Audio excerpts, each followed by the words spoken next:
Good evening. It's a pleasure to call this regular meeting of the Mayor and Board of Aldermen for the City of Natchez to order. At this time, I'd like for everyone to please stand for the invocation to be provided by our own Director of Tourism at Visit Natchez, Devin Heath, to be followed by our pledge. And it's a pleasure to have you with us tonight. Thank you, Mr. Mayor. Please bow your heads. Heavenly Father, we come to you this evening. We come to you in request of your guidance, of your support, and of your continued love. We thank you for all the blessings that you've given on this community. We thank you for the leadership that you've given us with our mayor and our board of aldermen. We thank you for the hard work that is given by the members of this community and by the employees of the city. We ask that you continue to guide us and that you continue to support us as we continue to try to do your work here in the city of Natchez. We ask that you continue to grace us with your divine guidance and love. And we ask all of this in Jesus' name. Amen. Amen. Thank you so much. Let us now repeat together our prayer. I pledge allegiance to the flag of the United States of America and to the republic for which it stands, one nation, under God, indivisible, with liberty and justice for all. Thank you. You may be seated. I will ask now the clerk to administer the roll call. Alderwoman Hall. Here. Alderman Frazier. Here. Alderwoman Smith. Here. Alderwoman Irving. Here. Alderman Davis. Here. Mr. Mayor, all are present and accounted. Thank you. Thank you. I'm going to have to, as mayor, ask for a personal privilege because we have a few designations that we need to make tonight. And we are just so grateful that we have various individuals with us. And so in short order, if you'll allow me, you may not know this, but this is National Travel and Tourism Week in Natchez. And we have a proclamation.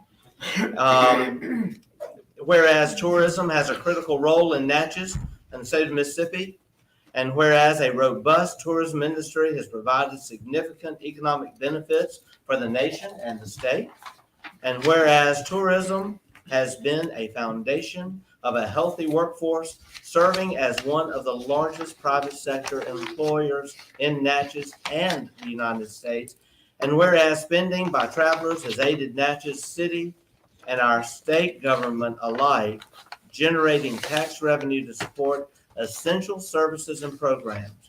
And whereas leisure tourism, meetings, events, and incentive travel have always been a core business function that helps companies strengthen business performance, educate employees and customers, and reward business accomplishments.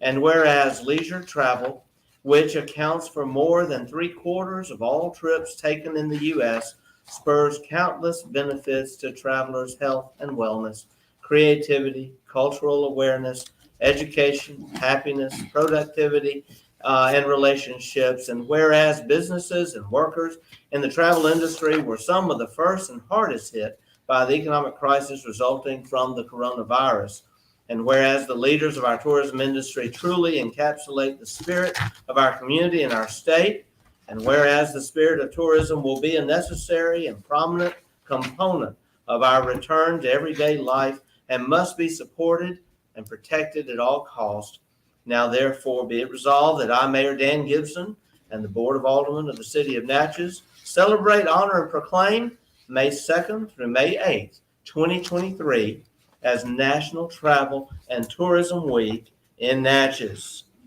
And in making this proclamation, I chose tonight as the occasion because we are celebrating a major milestone achieved and announced just today by our Director of Tourism at Visit Natchez, Mr. Devin Heath. He has achieved the honor of the Certified Destination Management Executive. And this is a very impressive honor. The Certified Destination Management Executive, CDME, is the tourism industry's highest individual educational achievement. The program prepares senior executives to blend theory with experience and application of knowledge to thrive in a constantly changing environment. The CDME is considered an MBA for the tourism industry, with a focus on vision, leadership, productivity, and implementing business strategies. After completing many years of coursework, Devin received the distinction and is only the third CDME in the entire state of Mississippi. Devin will officially be recognized for this distinction by the world's largest association for destination organizations, Destinations International, at their annual convention in Dallas, Texas in July. And so Devin Heath, we salute you, we congratulate you, and we are very proud that Natchez is one of only 3 cities in the state to have someone of your designation leading our tourism efforts.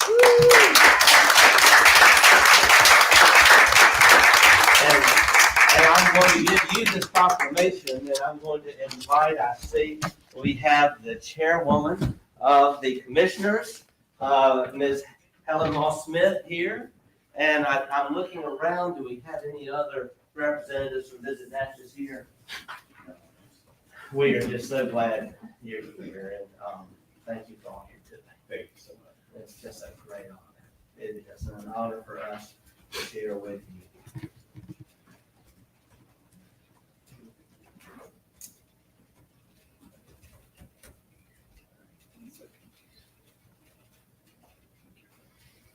You're invited to make a small, brief 1-minute executive.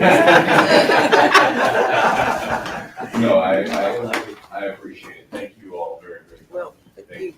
thank you very much. Well, we're handing out proclamations. I have 2 more.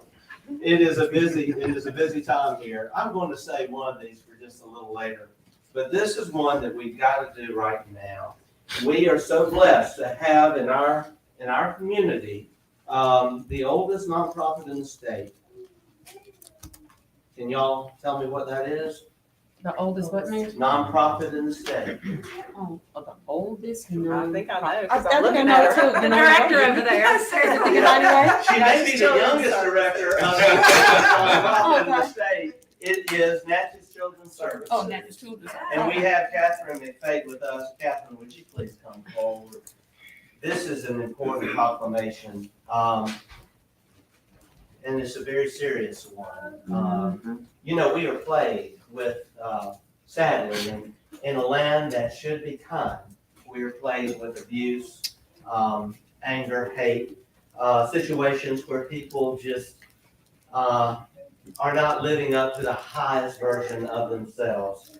And we are so grateful that we have an agency in our community that reaches out to help those who suffer from child abuse. And so whereas Child Abuse Prevention Month became nationally recognized in 1983 due to the alarming rates at which children continue to be abused and neglected, and the need for innovative programs to prevent child abuse and assist parents and families affected by maltreatment. And whereas this month provides an excellent opportunity for the city of Natchez to highlight opportunities to build sturdy foundations for our children. And whereas Natchez Children's Services provides vital services to children and their families of abuse, neglect, and other form of maltreatment. Now, therefore, I, Mayor Daniel Gibson, along with the Board of Aldermen for the city of Natchez, do hereby proclaim April as Child Abuse Prevention Month in our city and commend its observance to all of our citizens.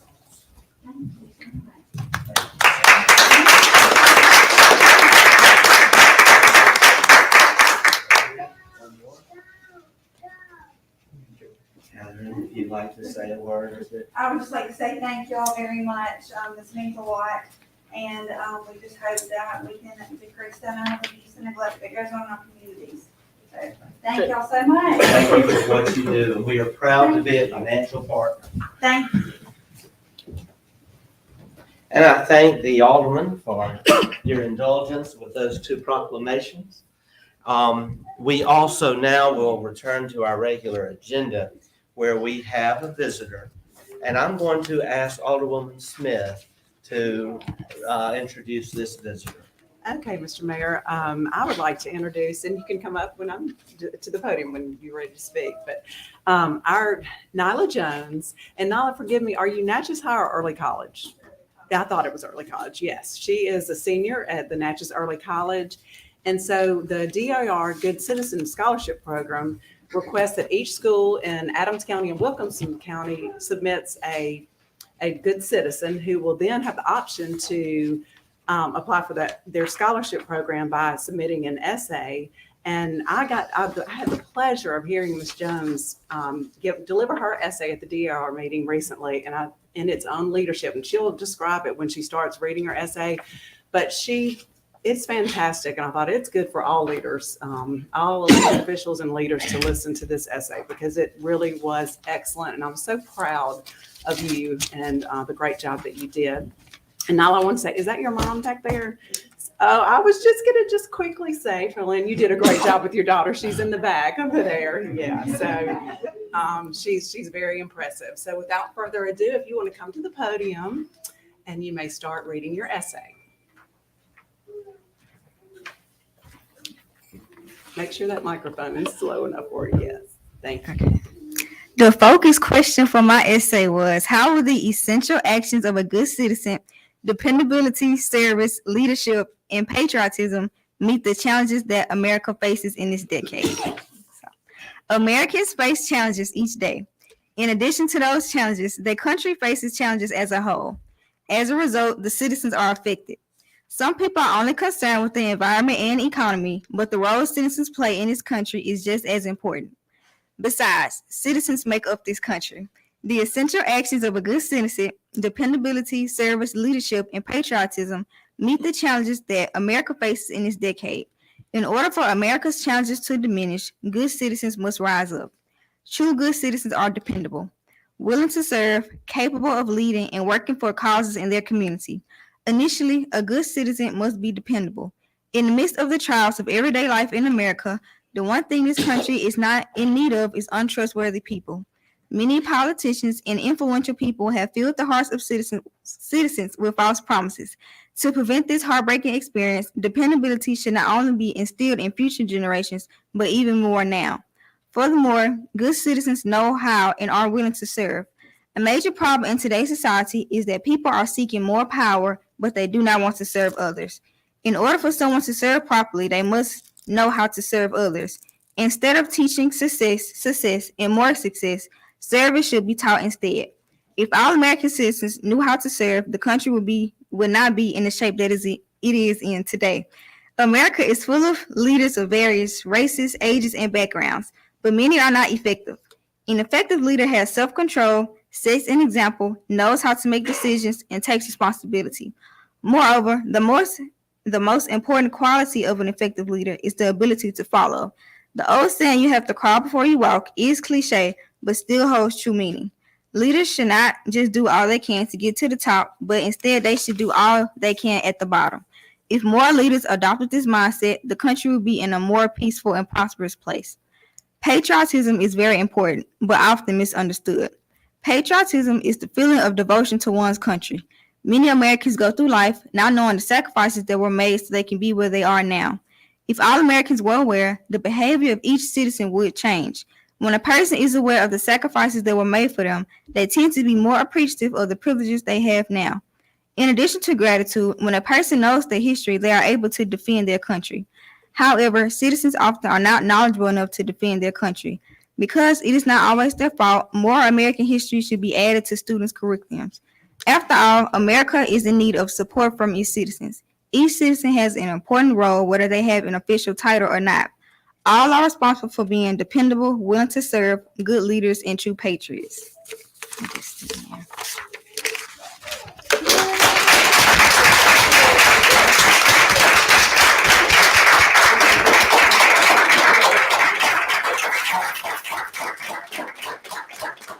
I want to come down with Alderwoman Smith, our Mayor Pro Tem, and invite any alderman who want to come also. I want to do something here. Now, I'm not giving this to you because I have to run the meeting, but I just want you to see what it feels like. All right, just kind of get used to it because I think you just might hold that down. And I am so impressed with you. 18. Wow. Excellent.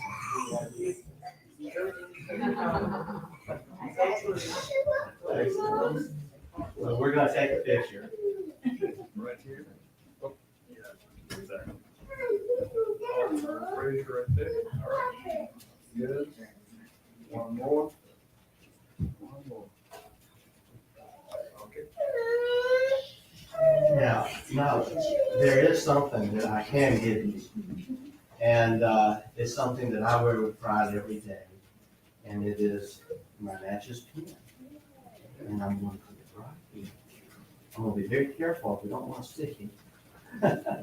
And tell us what your future plans are. Well, after I graduate from high school, I plan to attend Toulouse College in Natchez, Mississippi. Okay. I'm majoring in political science and minoring in English. Perfect. I told you.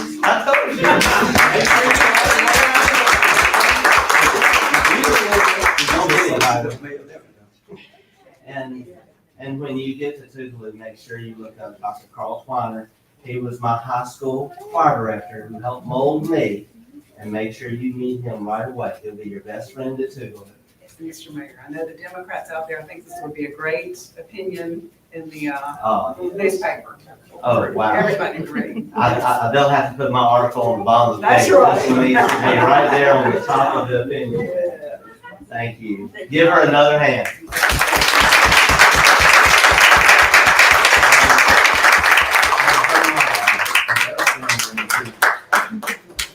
Yes, Mr. Mayor, may I say something? Thank you for representing Natchez Early College and Natchez Adams County School District. A great product. Indeed, was May, you said May that is this graduation? For Colleen. For Colleen? high school. June second. Okay, congratulations. Thank you. Are you that same young lady that I took that picture a long time ago that was standing up on the little girl? Yes, sir, that's right. Let me tell you about her. This young lady here, I took a picture of her about 8, 9 years ago. She was at Fraser Elementary, and they had a program over it. Her and another girl was in there. They were so little, what they did, one of the girls wanted to see what was going on. She got down on her knees, and the other girl stood up on her. That's how involved they get. She been involved. She always wanted to know what was going on. She sang a little bit. That's how it's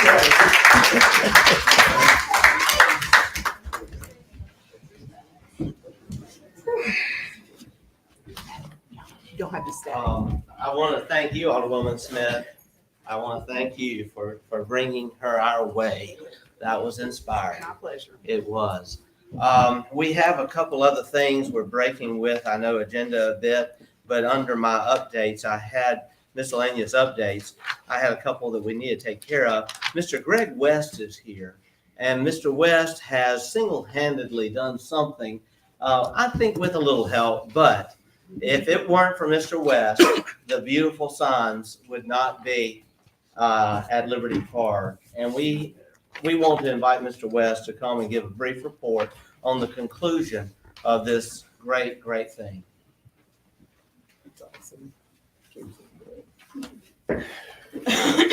Good morning. Good morning. I mean, good afternoon. Oh. Good evening. Mayor Gibson and all city officials. I'm here, first of all, to say thank you for supporting the high schools team sports state championships idea. The first set of signs have been attached to the fence with more to come. You have pictures. Before I go on, any questions about the picture? Comments, suggestions? They're beautiful. Other than it looks great. Beautiful. Oh, Beautiful. Yeah, congratulations. Most of the schools that we know of that have won championships are represented except one that we have assigned coming. Between Natchez High and South Natchez, the school was named Natchez Adams High, and they actually won a track championship during that transition. So that sign is in the making. The second page of your handout are 2 additional signs that the committee desires to be placed on the fence, explaining what the signs represent. The county has agreed to purchase and have one of them installed. You have the copy of the cost. They just agreed to do that at their last meeting. I don't have the copy of the agenda where they officially done it, but maybe the attorney can verify it. And we're asking that the city would purchase and have and give ownership over to the county concerning the other sign and installing at the same cost as you see that you have. And we have an estimate on that sign. It's actually an invoice on behalf of Southern Signs for the amount of $260. And I will entertain a motion. So moved. to do that. Alderwoman Smith has made the motion and seconded by Alderwoman Hall. We'll have discussion. We'll call for the question. Call. Second. Do we have anyone opposed to the call? Hearing none, we will then proceed to a vote. All in favor of the motion indicate by saying aye. Aye. All opposed, nay. The ayes have it, motion carries.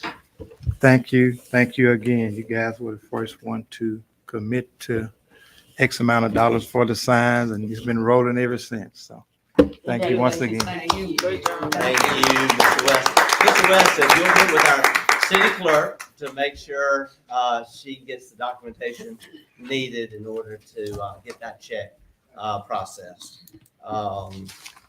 That's exciting for our community. We also have another individual, and this is under my miscellaneous updates. I am going to bring this forward because we don't keep everybody here, any more than we have to. But I'm very proud of a lady here who actually works for the city of Natchez, Beverly Adams. And Beverly actually wrote a book, and I don't know if any of you know about this. It's a fantastic book. It is. And it is about the prince, Ibrahima, who became so famous. In fact, he is well known, his story throughout our city. And as we understand it, Miss Beverly Adams actually is related to that line that descends from the prince. She was able to go to Guinea and a really great trip in December where she shared her book and shared experiences. And this is one that she signed for me. And it is a fantastic book full of great illustrations. And it's really, you're not going to read this to your child in just one night.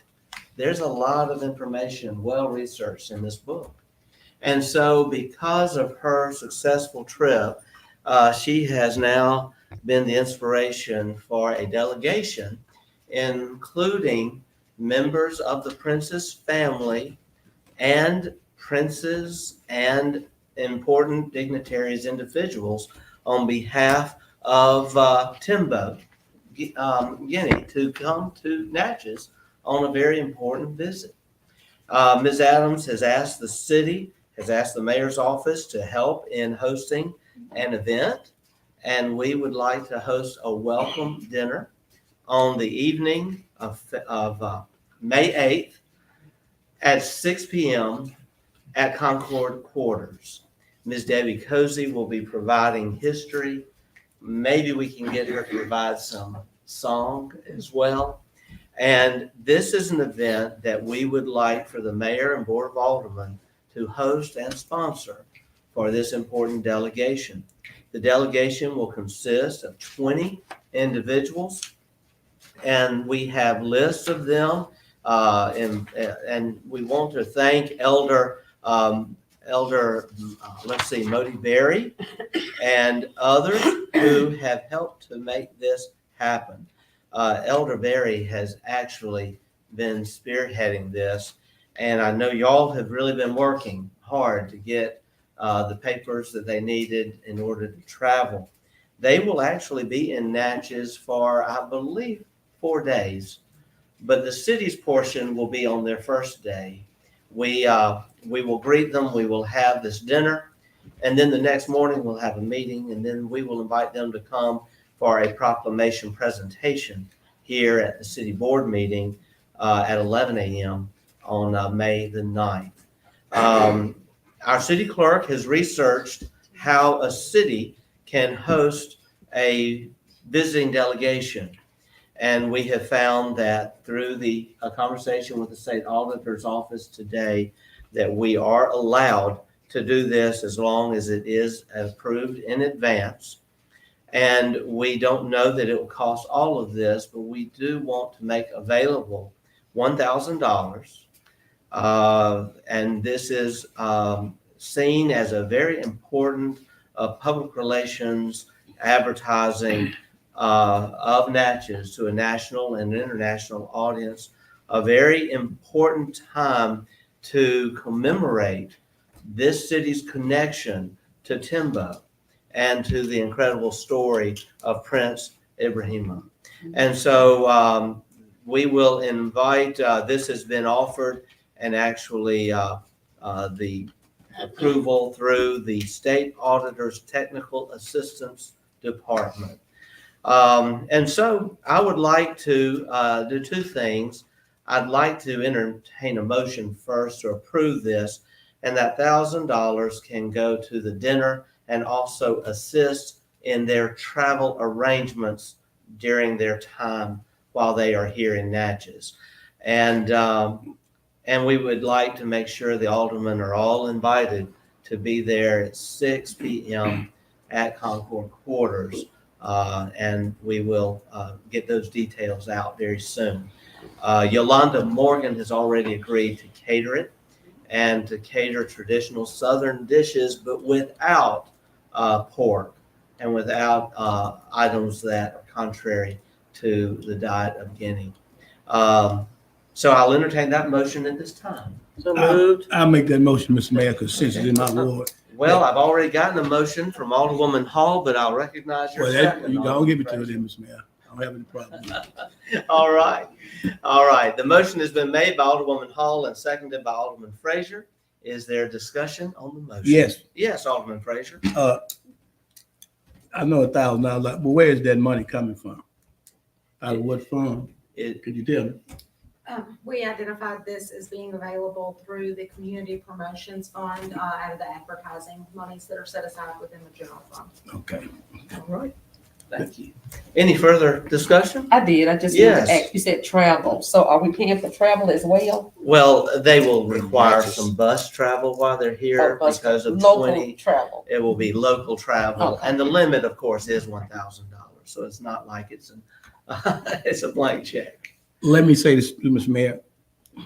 I think that we are having hosted this Timber. I think it's a very fitting place to have it over in that area with Ms. Cozy.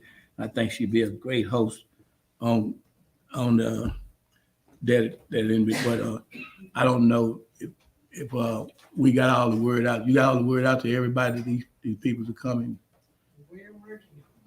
I think we should put it out a little more since it's dealing with Black history and everything. So I think we should get it out a little more, let people know what's going on in the community, and that we are deeply involved in this as a city. Thank you. Confirming events. And I can't hear you a little bit over. We are confirming events, so It's coming along really well as of the last couple of days. So we will be putting information out as soon as we get everything solidified. And it's almost finished. It is. Further discussion? Okay, the question's been called. Anyone opposed to the call?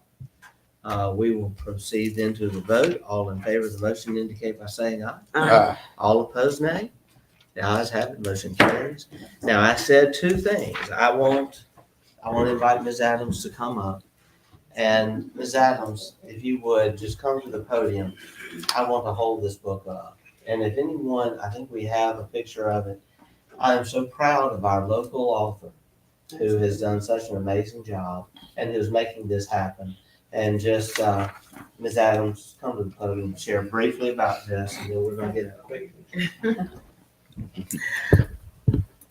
So, as you said, this book is about the prince who was enslaved in Natchez for 40 years, and got his manumission and went back to Africa. And so, when I got the opportunity to go in December, I did not know that they had been planning to come to Natchez. They've been planning for many years to come to Natchez, and when I showed up, I was that link to Natchez. So, I'm proud to be a representative of the Princess family and the Foster's family as well. A lot of you know the Foster family here in Natchez, so I also descend from that family as well. Yes. Thank you very much, And Mayor. that's Appreciate. great reading whenever I get a lunch. Yeah. Let's get a quick picture.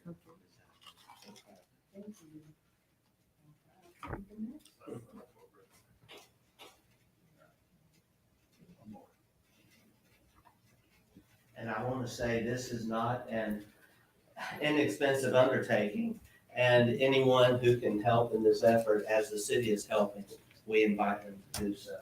It will be a very historic moment when the Princess family actually makes a pilgrimage to Natchez. Thank you so much. And I'd like to thank Kevin Moss Smith and her husband also. They've been very supportive for many years. And now. I have a question, if I may. Yes, Alderwoman. When's the book signing? Will there be a book signing? No, I'm not planning to have one, but A great way to circulate it, that would really be a great opportunity We could too. have one at our meeting on May 9th. well, I was trying to not make it about myself. No, So but it wouldn't be. It yeah. would be, disseminating Maybe information, that- school libraries, the Okay. public library. I think that's a great idea. We'll ask our community liaison, Neva Hardy, she is so good at working events with the library. Okay. And Our we can kids need pull to that. read. Yeah. This is part of their history. It's a Thank you. great This idea. is a part of history.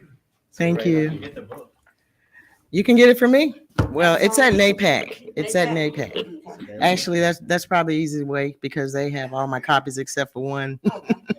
NAPAC. Yes. $35. Okay. Thank you so much. Ms. Adams, thank you. And thank you, Aldermen, Alderwomen.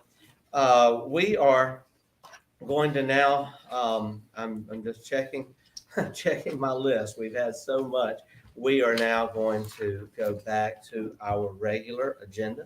In so doing, I want to welcome Scott Slover, who is serving as our attorney this evening in the absence of Mr. Callaway, who couldn't be here tonight. And we're so grateful to have you. Mr. Slover has already been at work. We did have a special call meeting, as you know, at 4:00, which really consisted of an executive session. And it was at that time that a question came up regarding quorum. And we're going to ask Mr. Slover to speak to that right now. I know you made an announcement of it at the prior meeting, but if you could make that announcement again. Yeah, so under the city charter, and the city of Natchez runs under a special charter, which is different than regular cities of law. And so a lot of it operates based on what the charter says.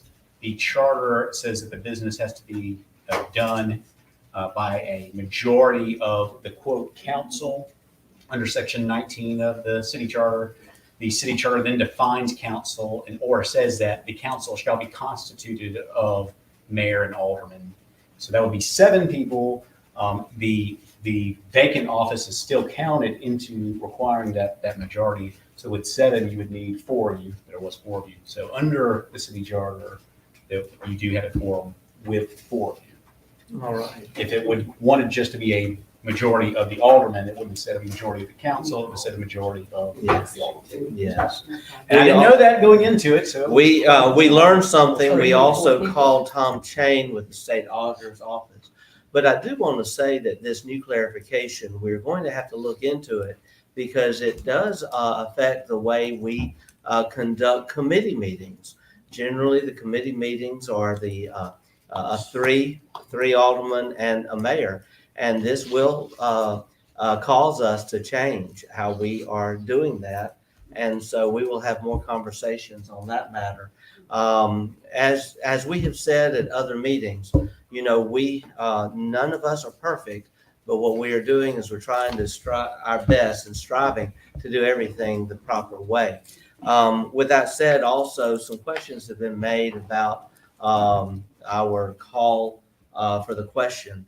And I just want to refer everyone to a meeting we had a few months ago when Alderman Dillard had raised this question about how we conducted a call. And it was there that we determined that we would follow some new rules. And that is that if anyone objected to the call, then that would require a vote whether or not to end discussion. Our charter allows us to be a hybrid of Robert's rules and our charter, and also what this body and this chief executive, since I as mayor conduct the meeting, what we all determined to be the best way. I believe that we all agree that when a majority of this body is ready to end discussion, it's time for a vote, because we aren't here to belabor discussion and spend time and resources on behalf of all of our city taxpayers and others when we don't have to. And so I just want to reiterate going forward, that is the way we handle a call to the question. And that was changed just a couple months ago. So I think that's all the business we needed to get out of the way there. We're now going to Mr. Mayor.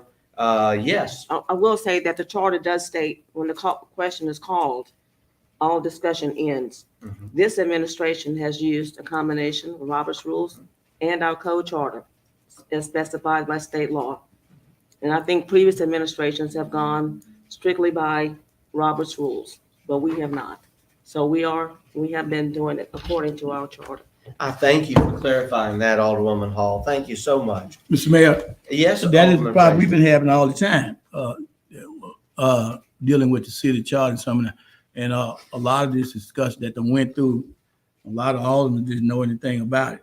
So now we're changing everything in the middle of the road and everything. But we done have quite a few incidents in here where about the discussion, we done had discussion where about when you have a discussion, some of the aldermen have the tendency to cut you off and drown you out. So that needs to stop too, because everybody have a say-so in this meeting.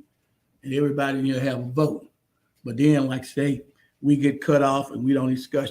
And even sometimes, I don't know, Mr. Mayor, if it's your intention, but sometimes you might not be aware, you even much cut people off.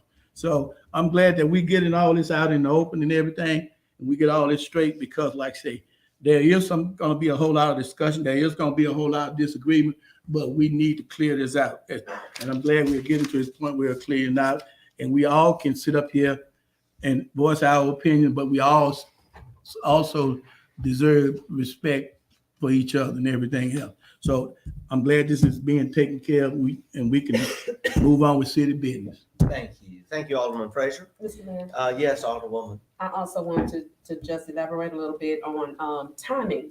Timing is everything. When disseminating information, we should have it ahead of time. I'm going to use today. We had a special call meeting. I work. I couldn't get back to Natchez before 4. Didn't have access to my telephone today because we're in the middle of state testing. And so I don't have that. Then I get, when I did get to my car, I see we had a special call meeting. I'm not in Natchez. I'm not aware. And so, if you don't have information, you can't expect a vote. You have to read documentation. I got home today and it's, 2 big packets here. I'm home 40 minutes before the board meeting today, and I do not have time to even look at it. We had 2 contracts here.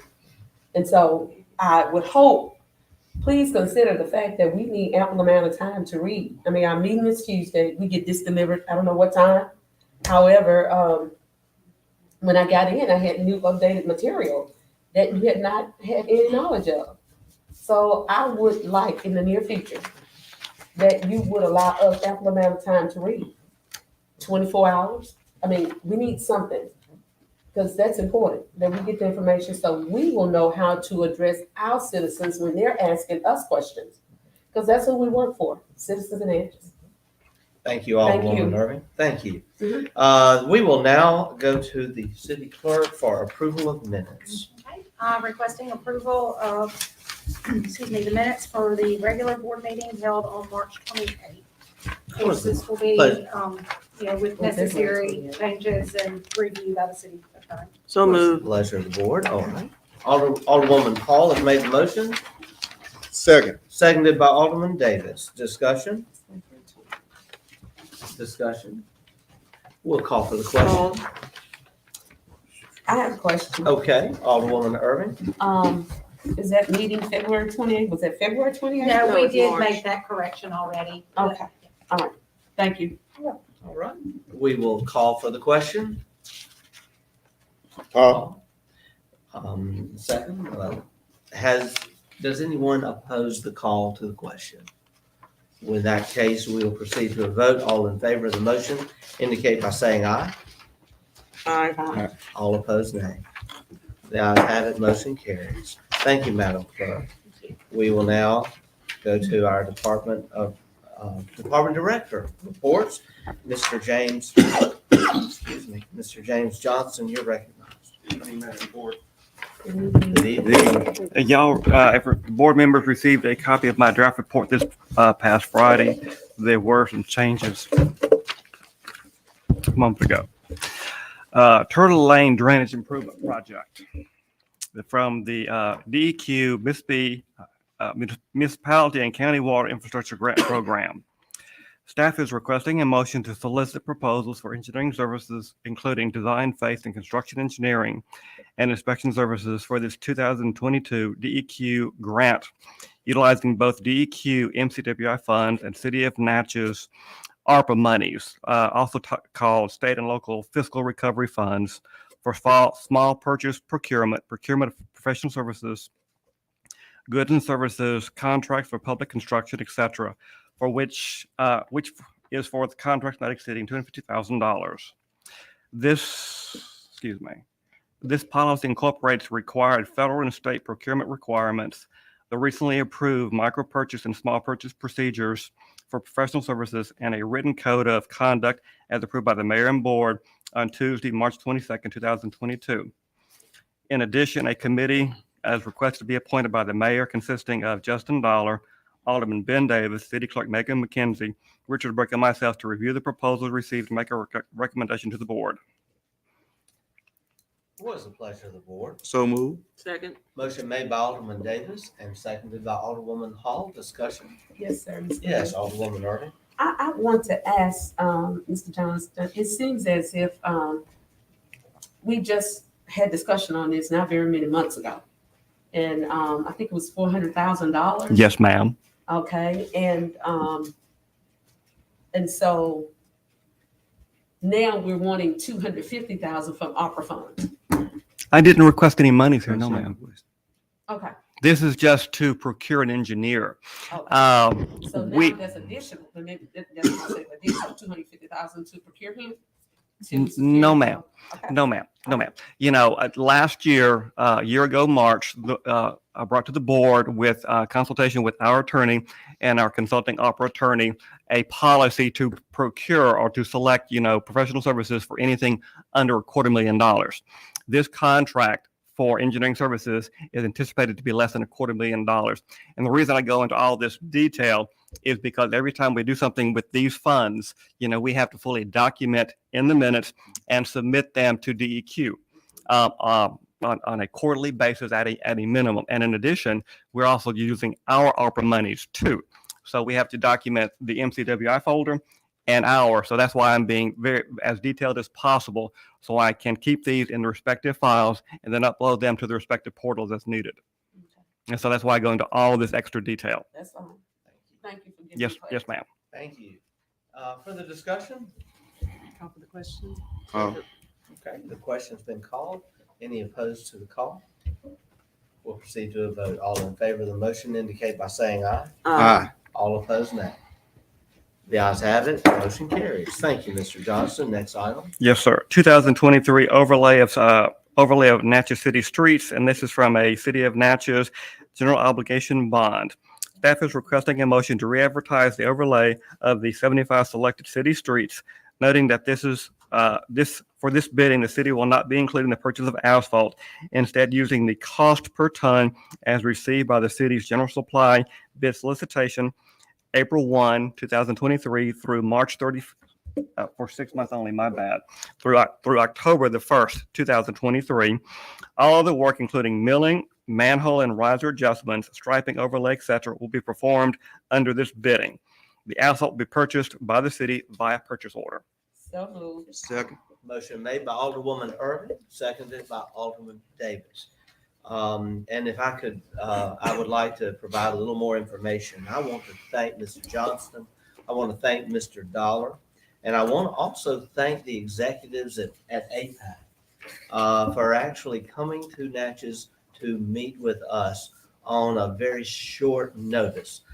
We had very recently the CEO of APAC Mississippi and others, and it was determined through a discussion between them and also our engineering firm, Volker, who are helping on this, that we could actually save money by separating this out. In other words, using the bid that's already on the books for the 6 months on asphalt and utilizing someone else to come in. APAC is invited to bid on it, but we have other contractors now that will open up competition and coming in, actually laying the asphalt and milling. But I also want to give credit where credit's due.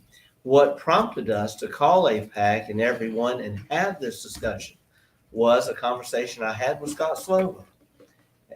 Because Mr. Slover, in working with the county, really sympathized with us that we only got one bid and that the asphalt bid portion of that through APAC was so high. And it was discussed with APAC at Mr. Slover's suggestion that we just purchase the asphalt. So this is how we're doing this. And let's hope now that we will get better bids, a better price, and be able to get the job done. Mr. Mayor, Alderwoman Holmes. Mr. Johnston, would you give those dates again? The 6-month asphalt quote is good for April 1st through the end of September, Ms. Hall. And again, my mistake, most of our supply bids are good for 1 year, but asphalt is not. So that's my mistake putting that there. September 30th. Yes, ma'am. Thank you. James, Sir. Yes, Alderman Frazier, you're recognized. we're gonna purchase that, you say, we're gonna purchase this asphalt locally? Yes, sir. Yes, sir. From the local plant. APAC. Okay. And because they're the only provider, in the area. In this area? Yes, sir. And the board did accept, the general supply bids at the last meeting in March, and they are in effect, for a 6-month period.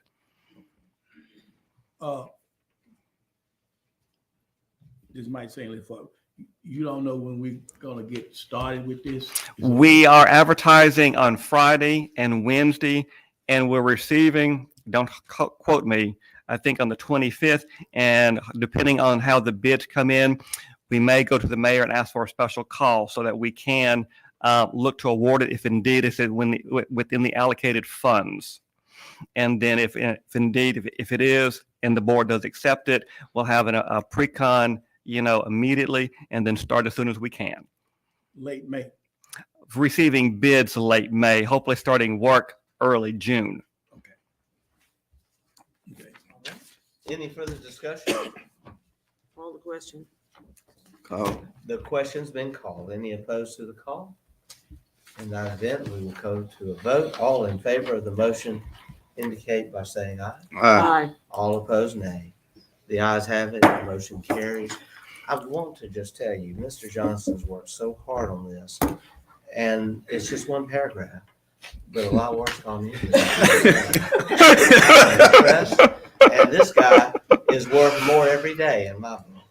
All right, next item, Mr. Johnson. I've got another item, and I will be paraphrasing even from what was done there, because additional information was received by a consulting engineer at 527. Silver Street Brick Wall Rehabilitation Project from a possible 2023 Community Infrastructure Fund grant application to the U.S. Delta Regional Authority. Staff is requesting a motion to work with the Southwest Mississippi Planning and Development District on the preparation and submission of this application to prevent the failure of the brick wall that runs underneath Silver Street. The scope of work will consist of removing existing vegetation from the face of the wall, repointing existing mortar where needed, reusing some of the existing brick that has fallen to the base of the wall, adding new brick and mortar as needed, and to also add a protective sealant. The focus of this program is basic public infrastructure in distressed communities and isolated areas of distress, transportation infrastructure for the purpose of facilitating economic development in the region, and projects that address flood control. The total project estimate is $510,688. Mr. Mayor, Yes, I'm going to recuse myself. I have familial connections. yes. So I'm going to. All right. Thank you. I'm going to have to, Leave. we're going to allow Alderwoman Hall to step out for a moment while we conduct this vote. Okay. We will entertain a motion at this time. Well, I'm not finished. You're not? Okay. No, sir. Let me do this. Ask Alderwoman Hall to come back in. Yeah. I know. I have a very important announcement to make. She's stepping out, but, We're going to delay this discussion for a moment. okay. Alderwoman Hall, we're delaying this discussion for a moment. If you could come back to your seat.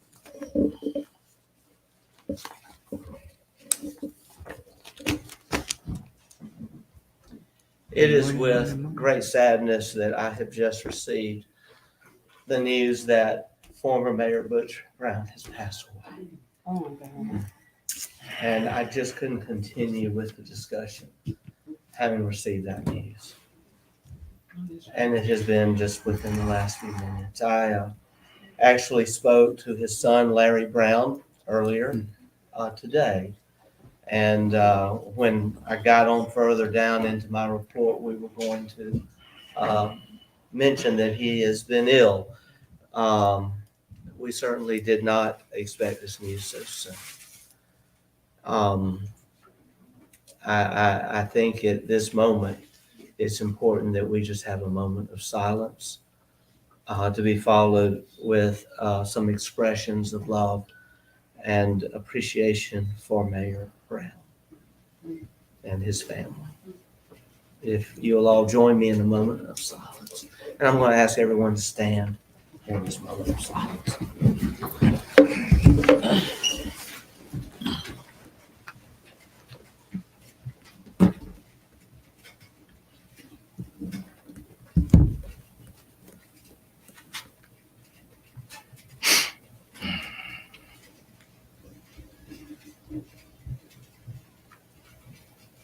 Father, we lift up this family to you, that you would comfort as only you can. In Christ's name we pray. You may be seated. And I just want to share, I was a young man, freshly elected mayor of Crystal Springs in 1996 when I first met Mayor Butch Brown. And from that day forward to this day, he always treated me with such kindness and supported me when I ran for mayor in 2020 and has always been there to give advice and support. And Shields, what a beautiful jewel of a lady, and their precious family and all that they've gone through. And I just want to, on behalf of the city and on behalf of the mayor's office, say that we have lost a Natchez giant today. And these are shoes that we will never fill. And we feel this loss deeply. If there are others who'd like to share any words. you're Yes, welcome. Mr. Mayor. Yes, Alderman Frazier. The former mayor, Mayor Butch Brown, I know Mr. Alderman Butch as a young police officer. You had to really know Butch. Butch was Butch. He didn't care what color you are, who you was. He'd have made you mad as hell sometimes. But that's just the way he was. But whatever Butch did, he did for the citizens of Natchez. And that just was the type of person he was. I've met Butch on many, many occasions. He was straightforward and everything. And I know that this community gonna miss him because what he did, like say, a lot of people, like say, he stepped on a lot of toes, but he did a lot of good things. Even when he left Natchez and went to Jackson, he still was Butch. And not only he gonna be missed in Natchez, he's gonna be missed all over the state because of what he did. And that bridge out there, Butch had that done. He upgraded the police department. And like I say, he just did a lot of things. I've seen Butch one weekend. I was in a restaurant in the Waffle House in New Orleans out east. And I walked in, I said, Mr. Mayor, I said, what you doing there? He said, well, I'm just down here taking it easy, bitch. I got a boat over there and I'm just taking it. I said, okay, Mr. Mayor. I said, well, look, I got my grandchildren here. Would you mind taking a picture with? He said, come on, take a picture with. That just was the type, that was the type of person Butch was. He was, like I said, I didn't care. He didn't care who he was, but he was straightforward. And when it came to city business, he was going to do the best for the city and all the citizens. So as I said again, he's really, really going to be missed by this community. And my last time talking to him was this year. I think one of the cruise line came in, and he was on a cart, and he just was just happy. He was talking to everybody. He just talked. He comes to look, Betty Joe. I said, what that, Mr. Mayor? He said, won't you get him to buy my property over there behind the thing? He said, I got some land I want to sell. So that's Mr. Mayor went on with that. But that's just what the type of person he was. And he had his help with him. Like I say, he made a lot of people mad, but he made a lot of people happy too. So I just want to say again, we're going to miss him. Mr. Mayor. Oh, well said, Alderman Frazier. And I was listening to you while I was taking care of something here because we are being asked already to send some things to the family. Alderwoman Hall, you're recognized. Yes, I know Mr. Johnson saw Butch yesterday. So condolences to you too. I know y'all are very close. But I've known Butch a very long time. And it's Butch who approached me about serving on the Preservation Commission.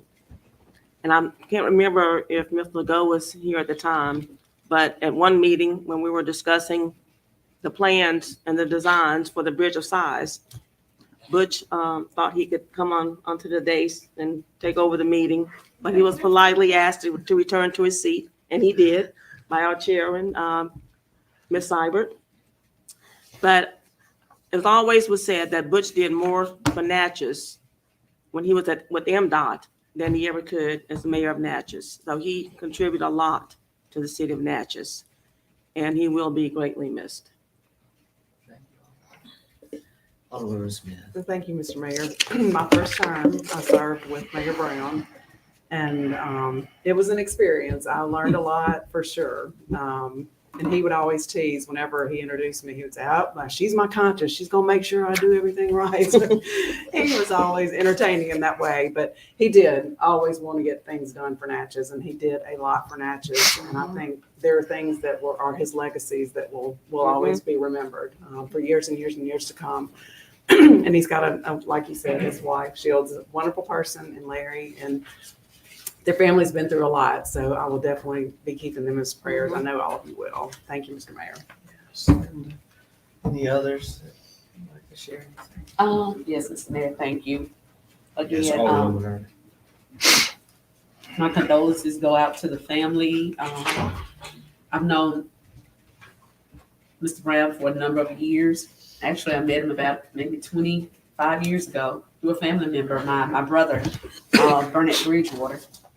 And he would always tell me, "You need to go around and see what's going on, at City Hall." And they had a great relationship, along with Mr. Theodore Bubba West and Mr. Shake Harden, George Harden. All of them were members of the board at that time.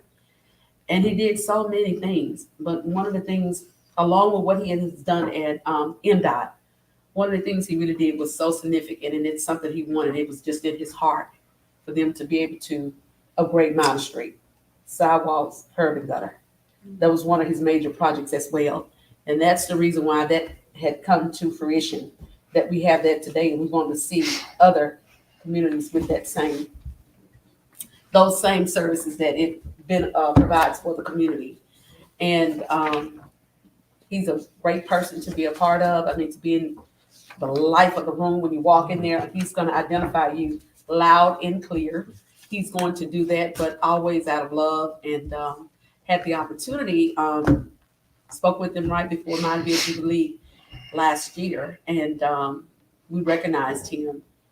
And I got a call the morning of that he wouldn't be able to attend because woke up not feeling well at that time.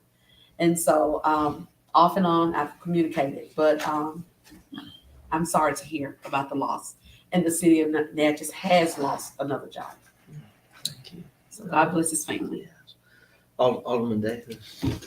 I want my condolences and go out to his family. I remember when I first met the old mayor, I was a police officer. I had to drive him to Jackson. And when I drove him, I said, he sure know a lot of profanity. But he had a point across, though. Yeah, but he's a good man. He told me when I first got elected, I said, Dave, if there's anything you want to know about Natchez, just come see me. I went see him. He told me everything I need to know. Yeah. If y'all will allow me, I know we can't do this with everyone here, but we have someone here who was a city alderman for a long time and served with Mayor Brown, and his name is Ricky Gray. And we were just talking about Butch last week, weren't we, Supervisor Gray? If you'd like to come and share some of your thoughts. It's so heavy. And then, of course, James, you got the podium. You may want to say something.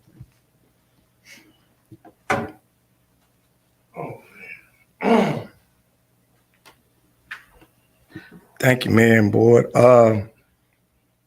First, I'm gonna give my condolences to the Brown family. I really wasn't expecting to come here today. I don't know why I'm here, but I'm glad I'm here now. Y'all might not know this, but the 592 project was the North Natchez project, and it changed names to the 592 project, and we couldn't get the money, so Butch was with MDOT, and I stopped by and talked to him and say, well, they just won't give us the money. And this is his favorite thing with anything. He say, they just need a little more information. And we kept carrying a little more information to DC, and we finally got the money. And I stopped by there and I said, well, Butch, we got another problem. We need a match. He said, don't worry about the match.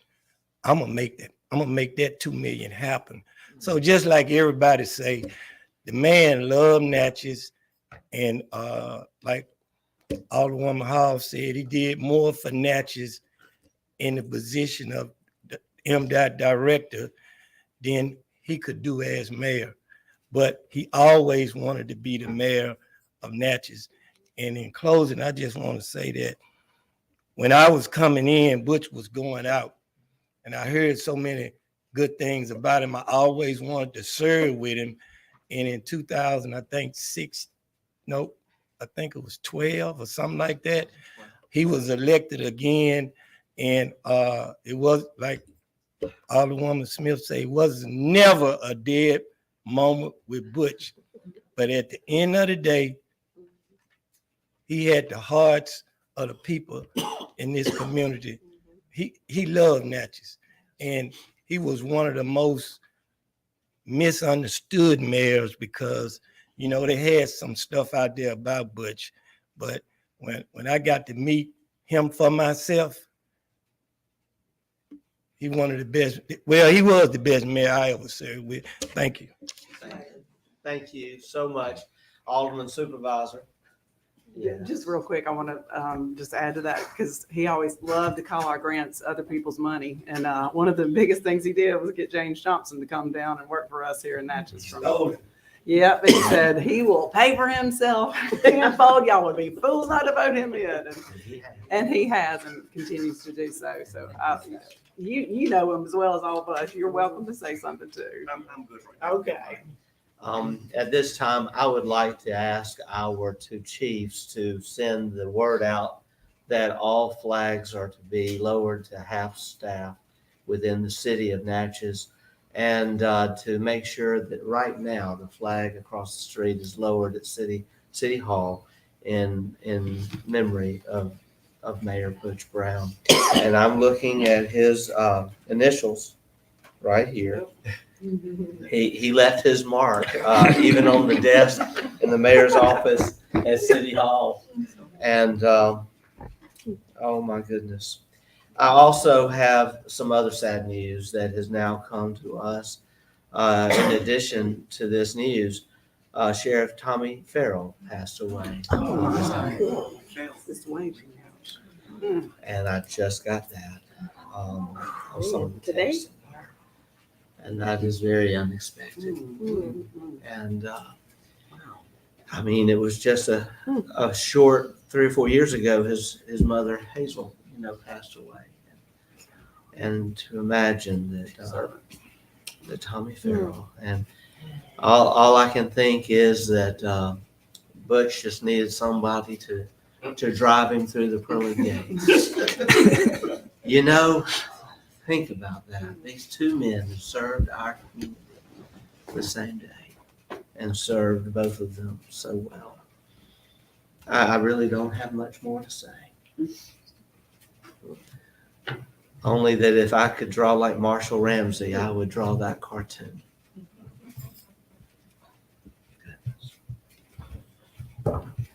So again, let us just have a moment of silence.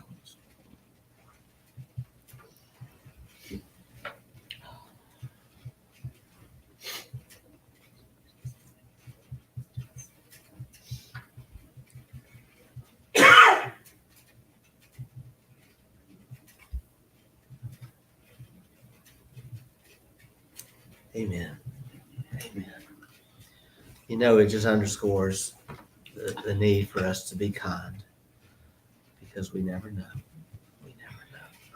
At this moment, we have a lot of business, to take care of still. I just want to look to the alderman. What is your what do you believe we should do at this moment? Continue on with business. Continue on. They would want us to. Yeah. They would want us to. We will, but we will continue on in a muted fashion, and we will get through this. Mr. Johnson, are you able to continue with your presentation? Alderwoman Hall had just recused herself. We'll ask her to do so again, and we will entertain a motion. And this is a proactive measure. Butch Brown, if it weren't for him, City Hall would have a really great view of the river. True. And then might be falling in. The bluff stabilization project was very much attributed to all of the work that Mayor Brown did and his team of aldermen and Mr. Johnston and so many.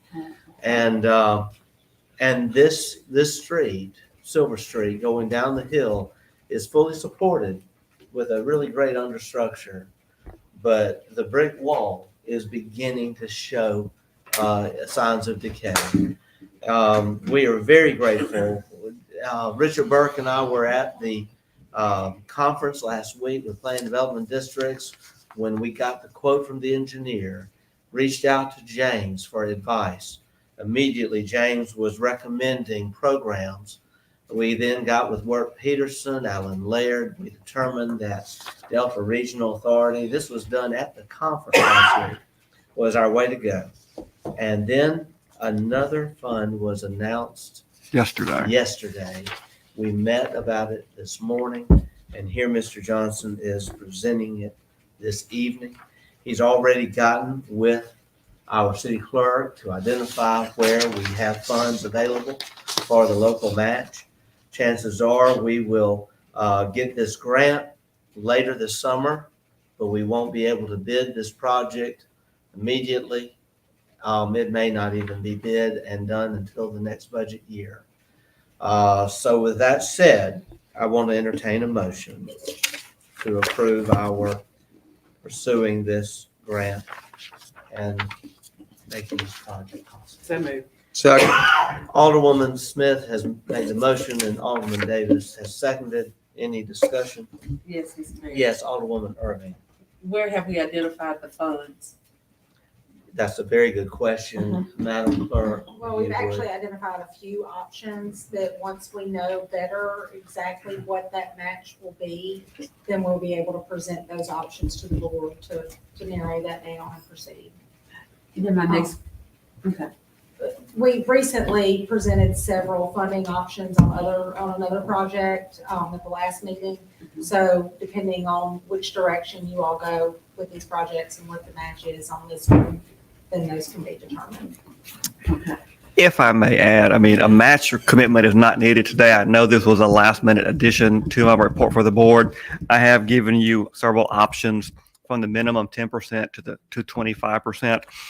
So if you want to defer that to the next board meeting, I am good with that because I mean, this was an addition, but keep in mind the program was announced yesterday and I was still getting information at 5:30 today.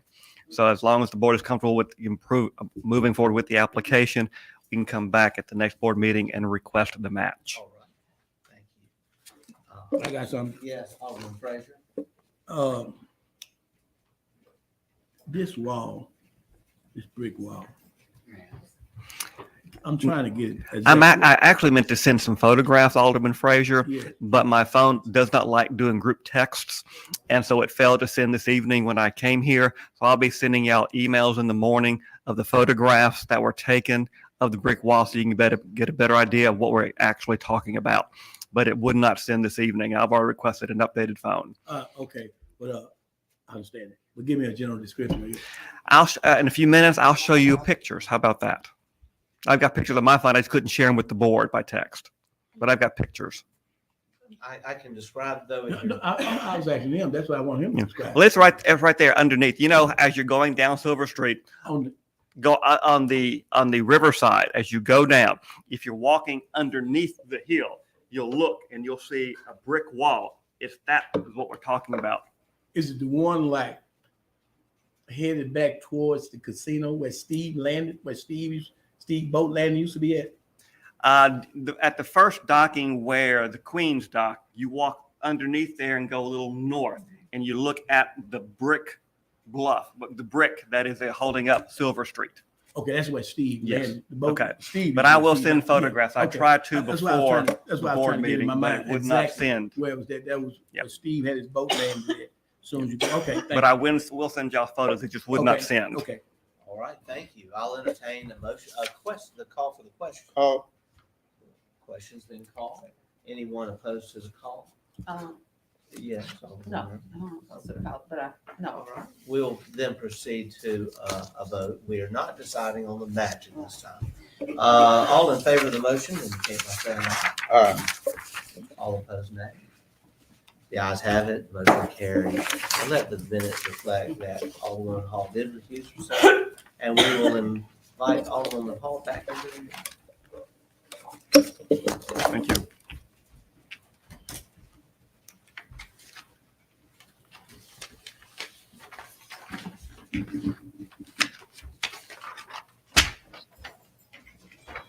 All right. We have one. Mr. Johnson, do you want me just to bring it up about the RFP for the harvesting? Actually, I wanted to, I've been trying to work on that.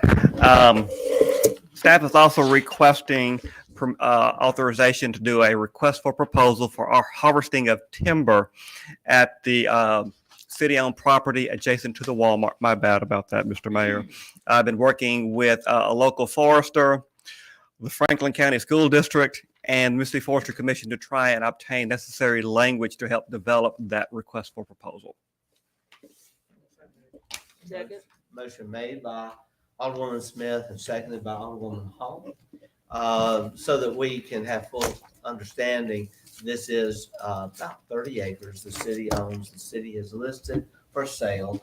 Developers are looking at it, and a developer from North Mississippi, a local developer, and the realtor have all shared with us their opinion that if we can go ahead and harvest the timber and make the lot more available for development, it will enhance our ability to sell it.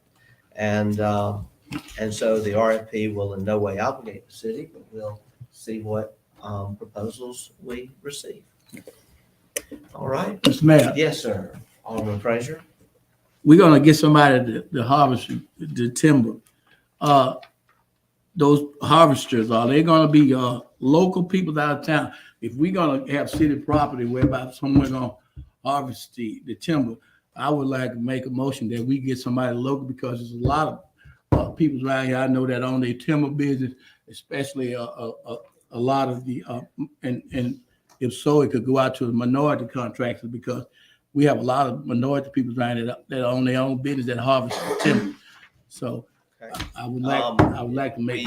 We can't entertain that motion while we have a motion on the floor, but we can once we take action on the motion that's on the floor.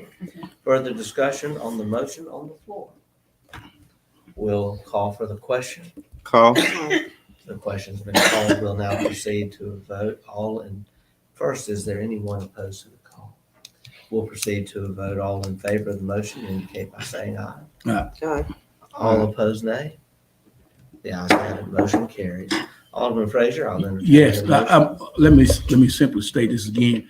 I would like to make a motion that we get a local harvester to harvest that timber.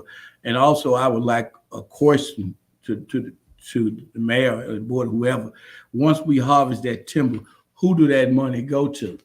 Do the city get that money, or do that go in the city coffers, or who get that money? It would be my opinion that it would not be worth entertaining unless, if there is money that ends up with proceeds, that would come to the city. It is the city's property after all. But Still in the. can't know until we do the RFP, because we have to. Yeah, but see. we can do an RFP, but like I say, I just need Now to let this be known so we can put all this in place. That, like say the city, that's a lot of money. You harvest 30 acres of timber. Now, what we have been able to ascertain, the property is owned by the city, but the legislation, when it is sold, They're gonna be divides split. the proceeds. Yeah, they're gonna be split. But now whether that applies to any harvesting done of the trees while it's in the city's possession. We can have an attorney look into Yeah, it's that. been a while since I've seen it. Yeah, I so was we'll just have gonna the say, attorney look into so we it. had the county attorney sitting here. But We- right now, we're having discussion without a motion Yeah. being on the floor. Okay. Do you So want make to your make a motion. I'd like to make a motion that, when we get ready to harvest the timber, that it be done locally and also that Menards contract be in on. Second. Okay, that a motion has been made and seconded Yes. by Alderman Fraser, seconded by Alderwoman Irving. Discussion on the motion.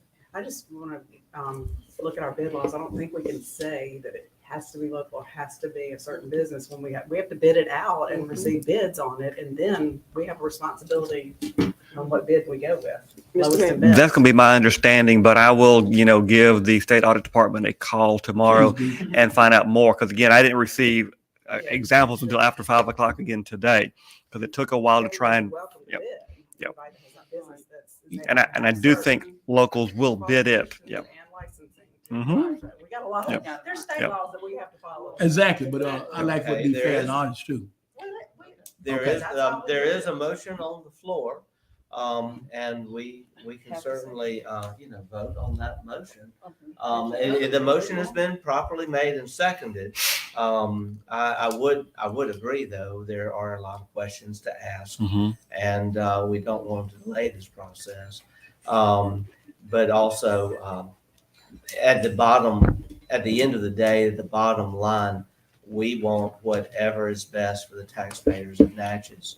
Fraser, you probably want to see the attorney to what options are available. Mhm. There are certain options available Yeah. for minority contracts. Exactly. Like that. I don't know off the top of my head. Well, like I say, I'm quite sure that you'll be heavily involved in it because since it's the city gonna be in. So would you please look into that and give us an update?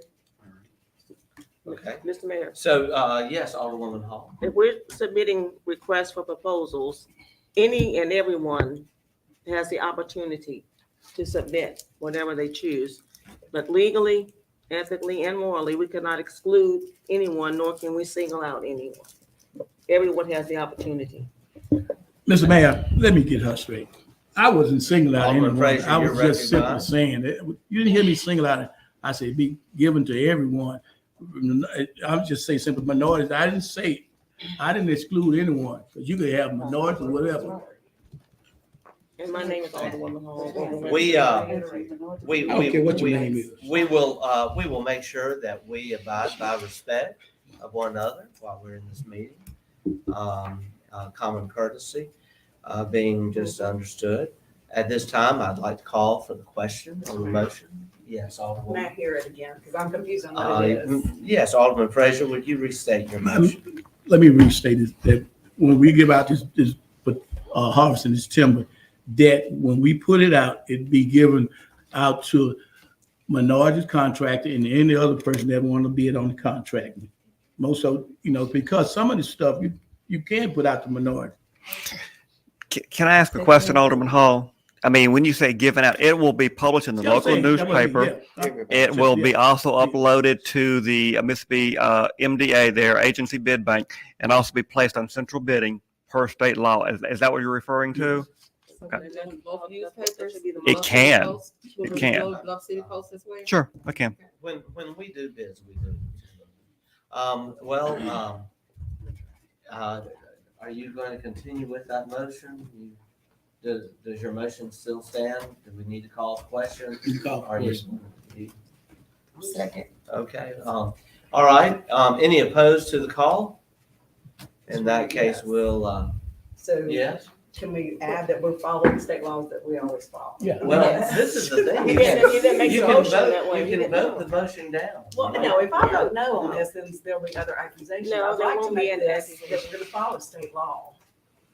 Well, Because I don't know that we are. I'd like to make a motion that We we can follow, add that. as long as we follow state Thank law. you. That would. no, Second. I feel like it's better. Thank you. Okay, all right. Amended the motion. Amended the So motion, that's basically, what's- this motion restates the first motion in a way then, and it does say, because I will say, we have to be very careful limiting who can do business with the city according to State procurement law. what, state procurement That's right. laws. So the question's been called. Alderwoman Hall. We're proceeding to a vote. If the motion states according to state law and procurement laws, then it is aye. Okay. Alderman Fraser. Aye, Mr. Mayor. Alderwoman Smith. Aye. All right. A unanimous vote. The ayes have it. Motion carries. Thank you so much. Thank you. Thank you. We now will bring Frankie Legault forward. Ms. Legault.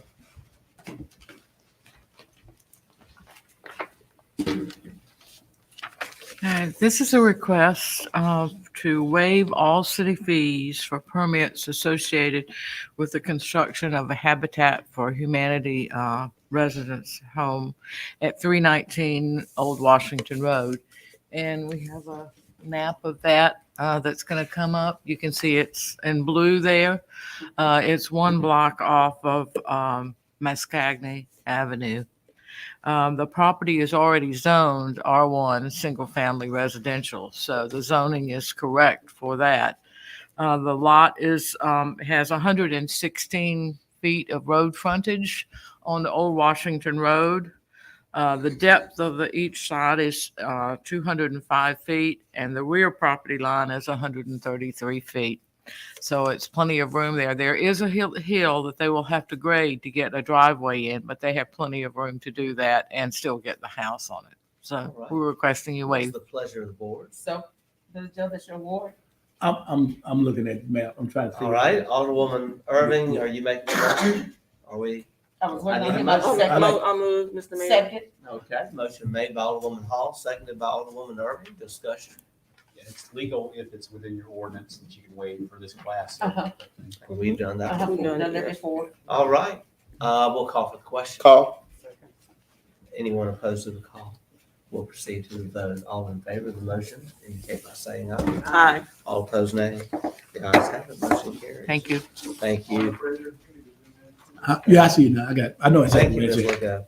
Legault. Ms. Norcold is not here this evening, but I believe Alderwoman Hall will. No, sir, I don't know anything about this. We then are going to have to, we're just going to have to hold these for next meeting.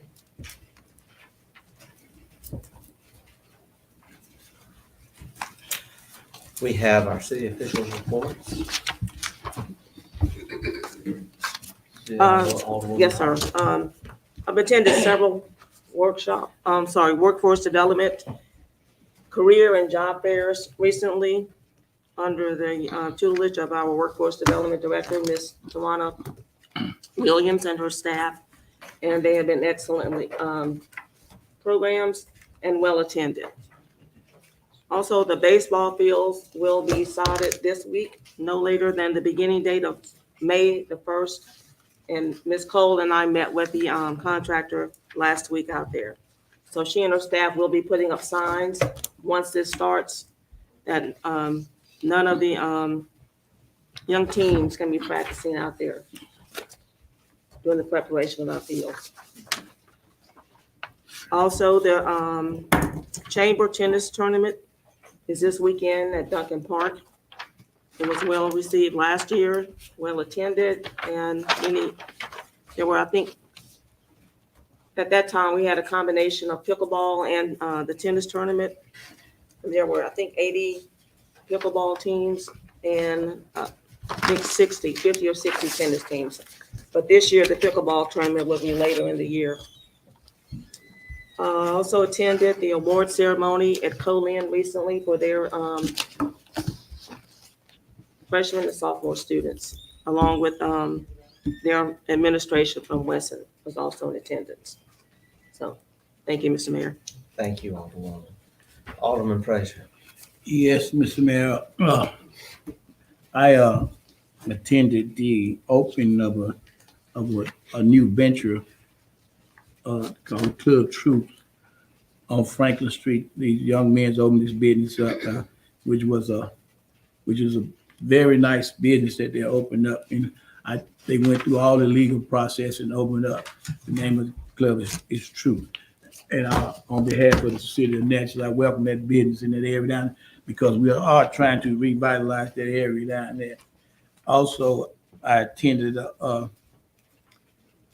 a little summit at the convention center this Saturday, with a bunch of ladies, which was discussing a lot of different a lot of different issues that there was take place. And so it's a lot going on in Natchez and stuff. Like there's a lot that like I say we can't attend, and so much stuff is happening in Natchez, but we are moving on. Thank you, Mr. Mayor. Thank you very much, Alderman.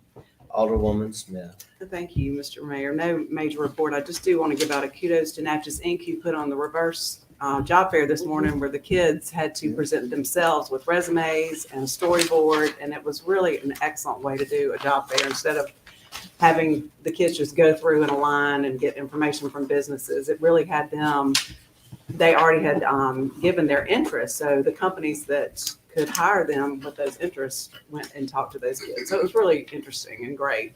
So thank y'all for that. And then for the chamber who had the Leadership Natchez Youth graduation today, which was great. There's some impressive kids are coming out, and one of the things they said the most was they learned a lot about Natchez and about more jobs here than they ever thought were possible. So that was really great to hear. So thank you, Mr. Mayor.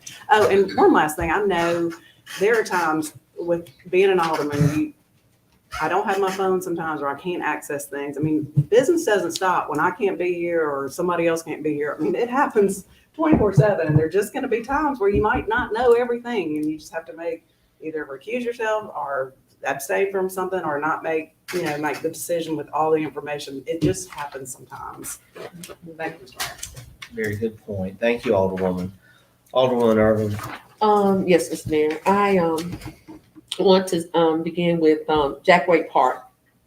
Made a couple visits over there the last several weeks, and I see that our fence line, and I guess my question is, have we begun our second phase of the cleanup of the park over there with having the fence replaced or repaired in a particular area? Because we have several limbs down from the last heavy rain that we've had. They're down over there. And also the tree that sits near the back of the church has a big hole there, and that's a big concern.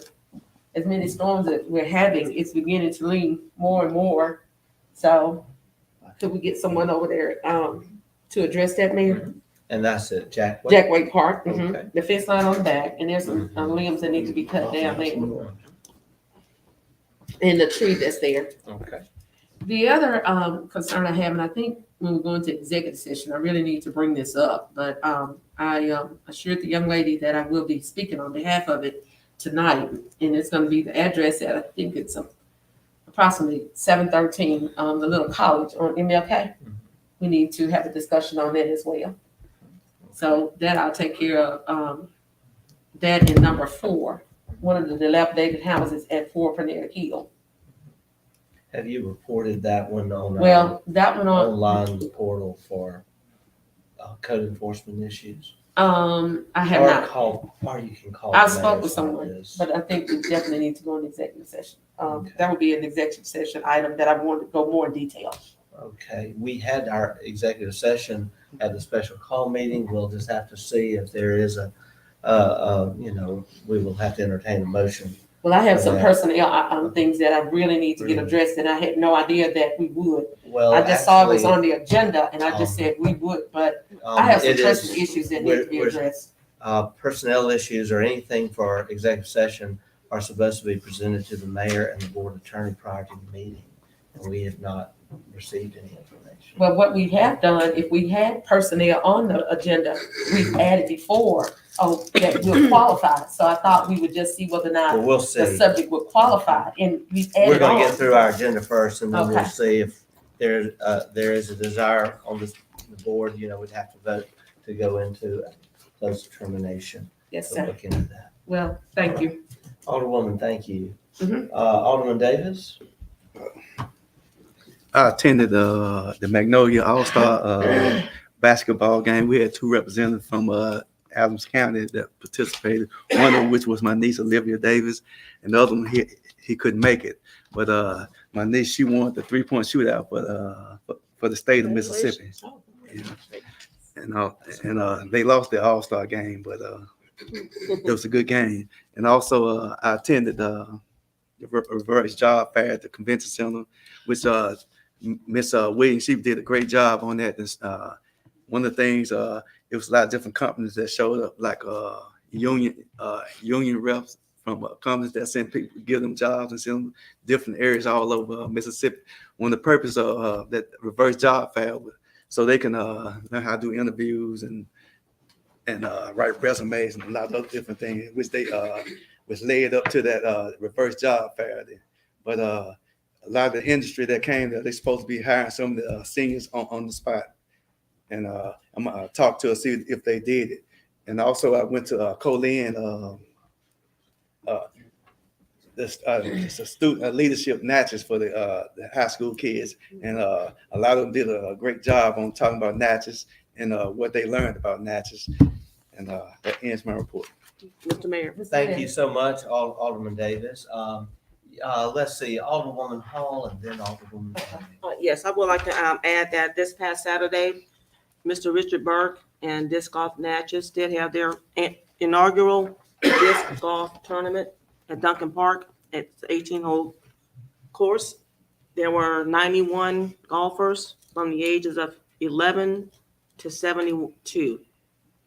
And we're very pleased with the turnout for that. And majority of them were from out of town, and they will be back next year.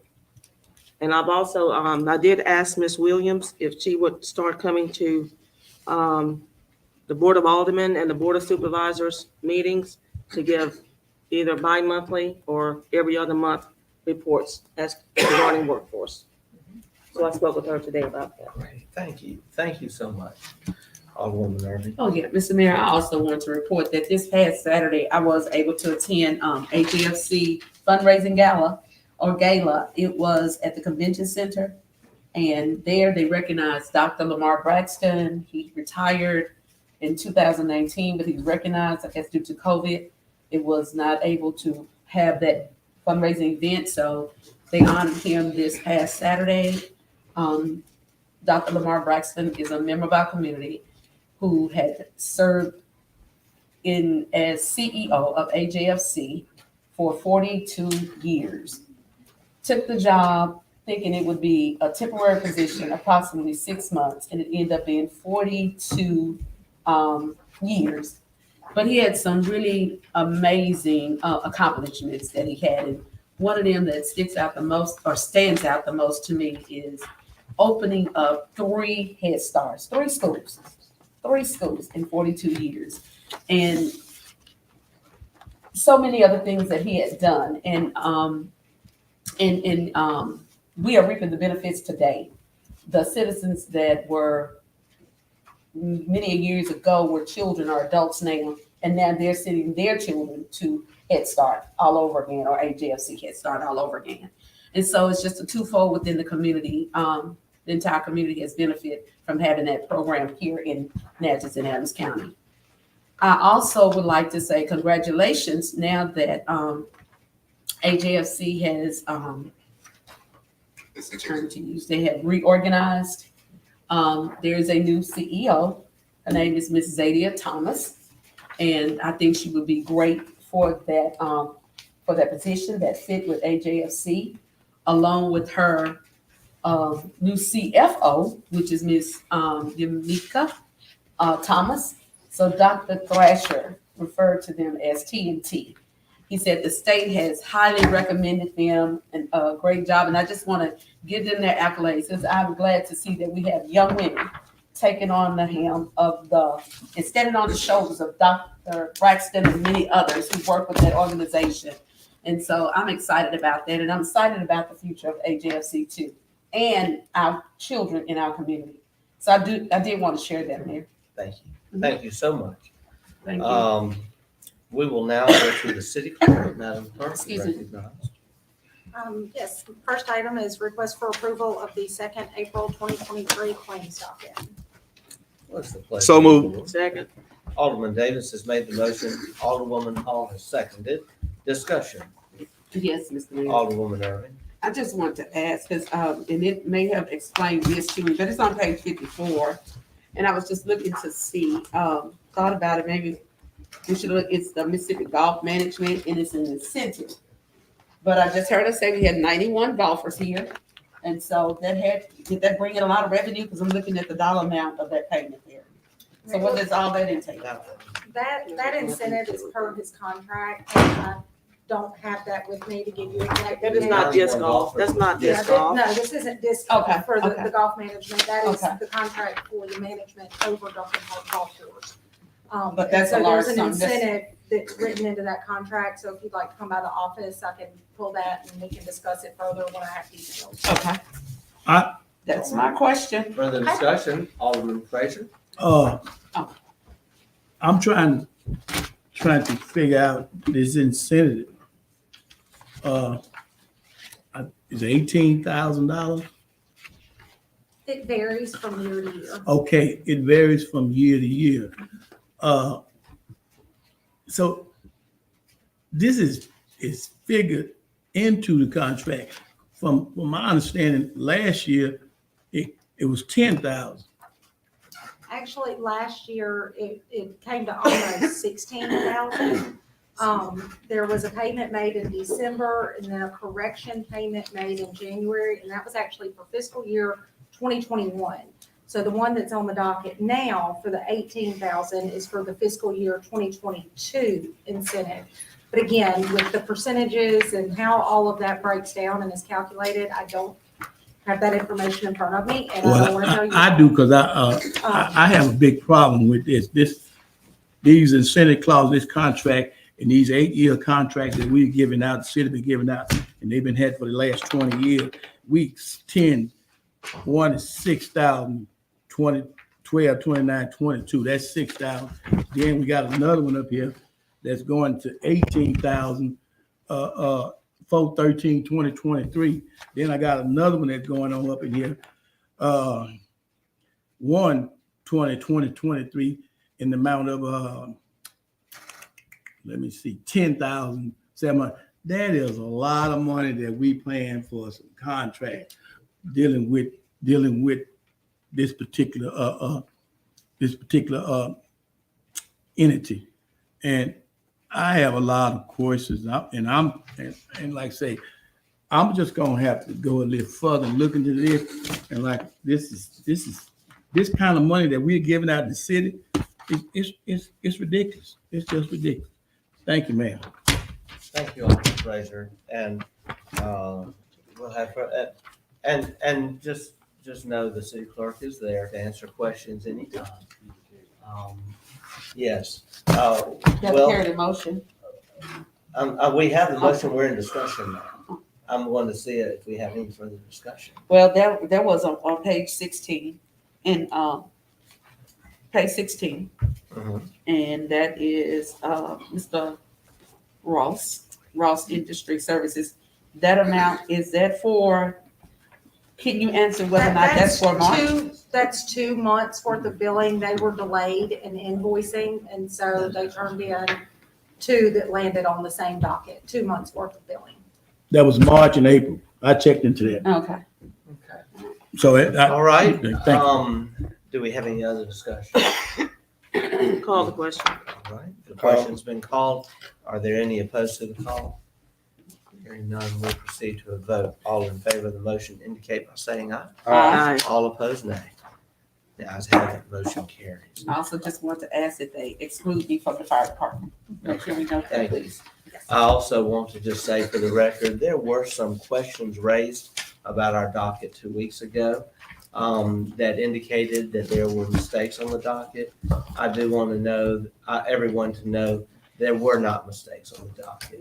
There were questions asked, and those questions were answered by the city clerk's office after the meeting. It did put out that we had mistakes, and we didn't.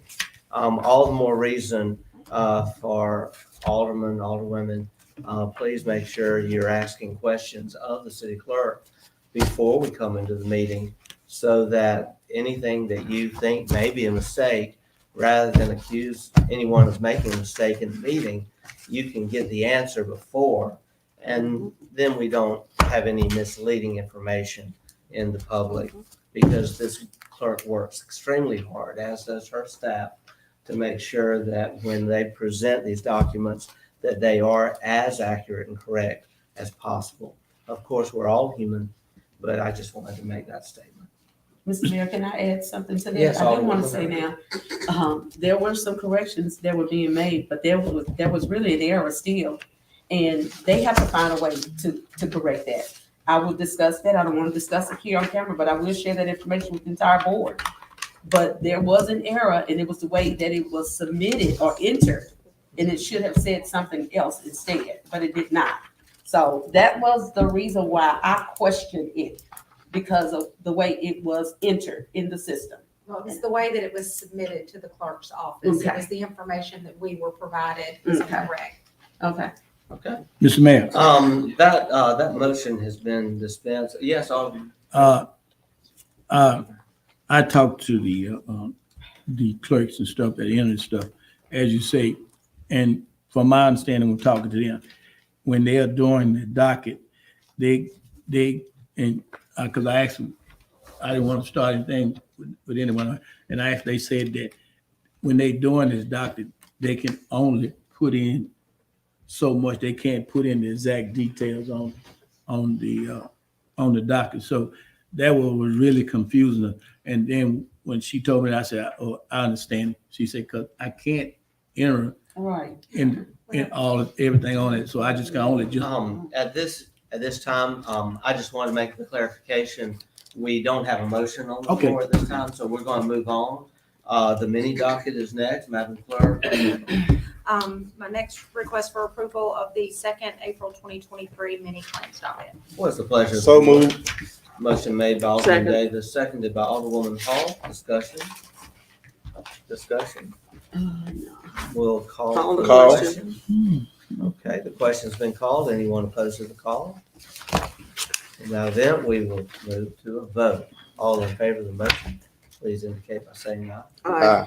All opposed, nay. The ayes have it. Motion. Thank you, Ms. Auggie. I have one last request, and this was actually called to me by Mr. Jody Brother to present on his behalf since he could not be here this evening. But request for approval of the purchase of a new commercial oven for the convention center from Hotel and Restaurant Supply. We did receive 2 quotes, and they were for an identical make and model. One quote being from Hotel and Restaurant Supply Company for $7,451.82. The second quote from Timco for $13,977.60. This quote included not only the purchase price of the oven, but also also the necessary gas connector kits and installation of the oven. Mr. Mayor. Right, thank you. What is the pleasure of the board? We need a motion before we Yes. can So have moved. discussion. Second. Alderwoman Irving has made the motion, Second. seconded by Alderman Davis. And yes, Alderman Frazier, you're recognized. Thank you, Mr. Mayor. Since they jumped the gun, I was gonna make the motion, but that's all right. I'm sorry about that. I was just gonna simply say that we need to accept this motion because the equipment that they got down there, and I know it's about worn out. It's been in there for years, and I think he's doing a good job down at the convention center. And we need that oven because, like I said, the other one is just completely wore out. So that's all I just have to say, All right. Mr. Mayor. Thank you, Alderman Frazier.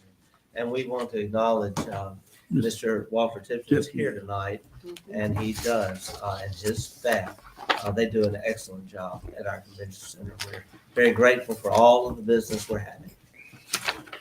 Well, we thank you for those comments. You're welcome to come Come to to the the microphone, Mr. Tipton. We have a lot on the agenda.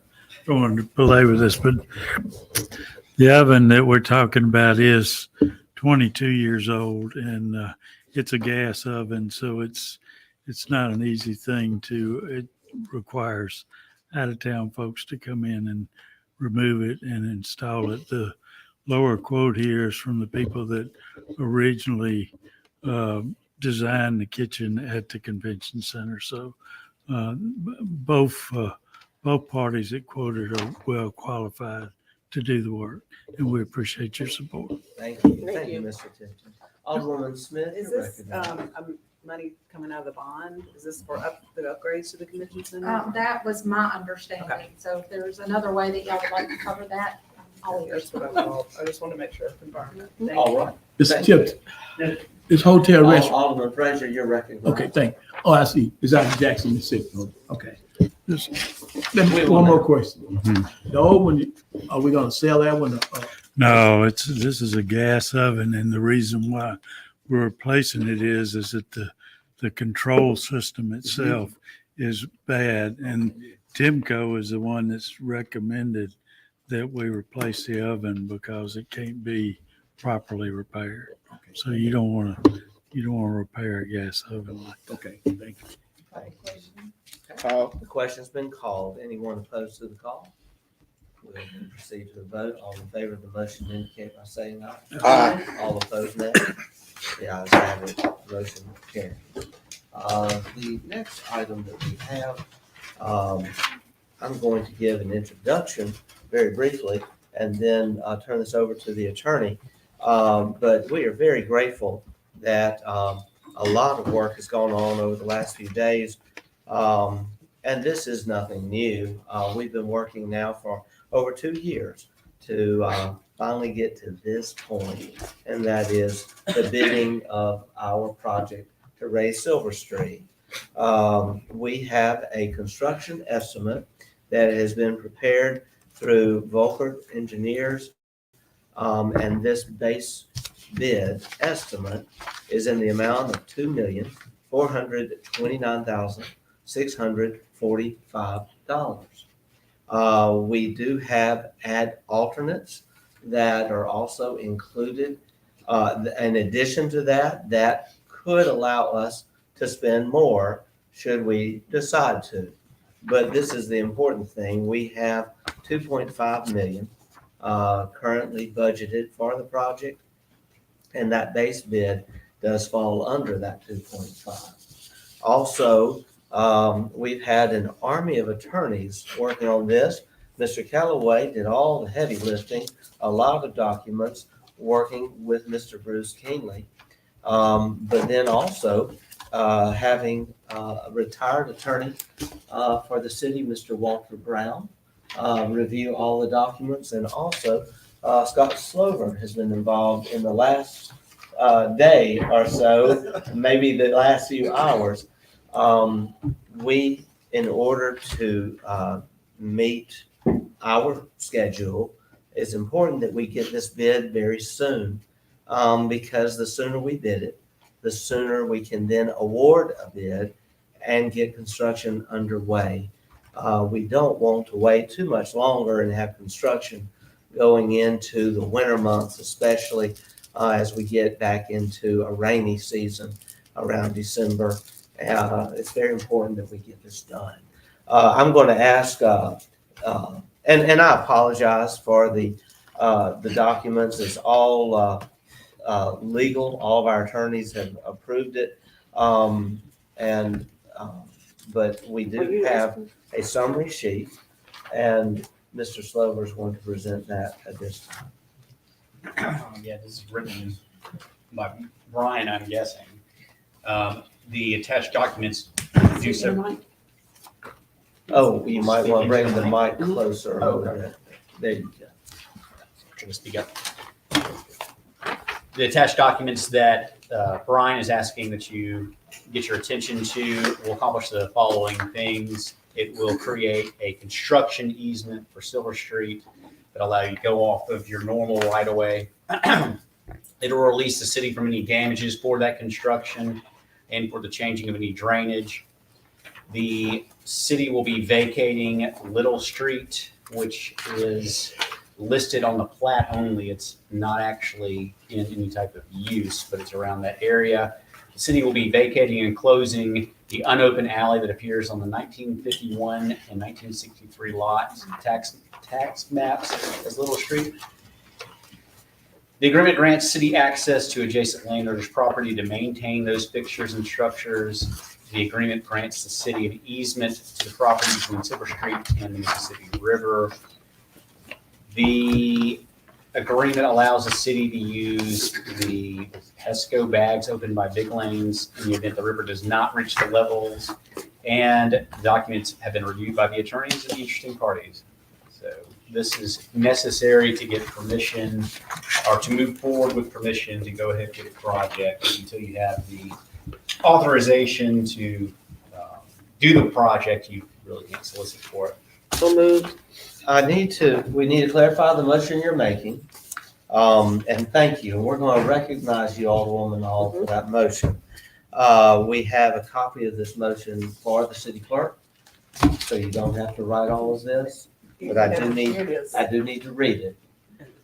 Staff is requesting a motion to approve the final plans and specifications for the city of Natchez raising of Silver Street, project number 1106602.220, prepared by Volkert Engineering, ordering the clerk to file them in the official minutes of this meeting, and authorizing the city to request bids to complete the project as soon as the final documents are finalized by the attorneys and signed by the adjacent landowners. The final documents will come back to the board for approval at a subsequent meeting.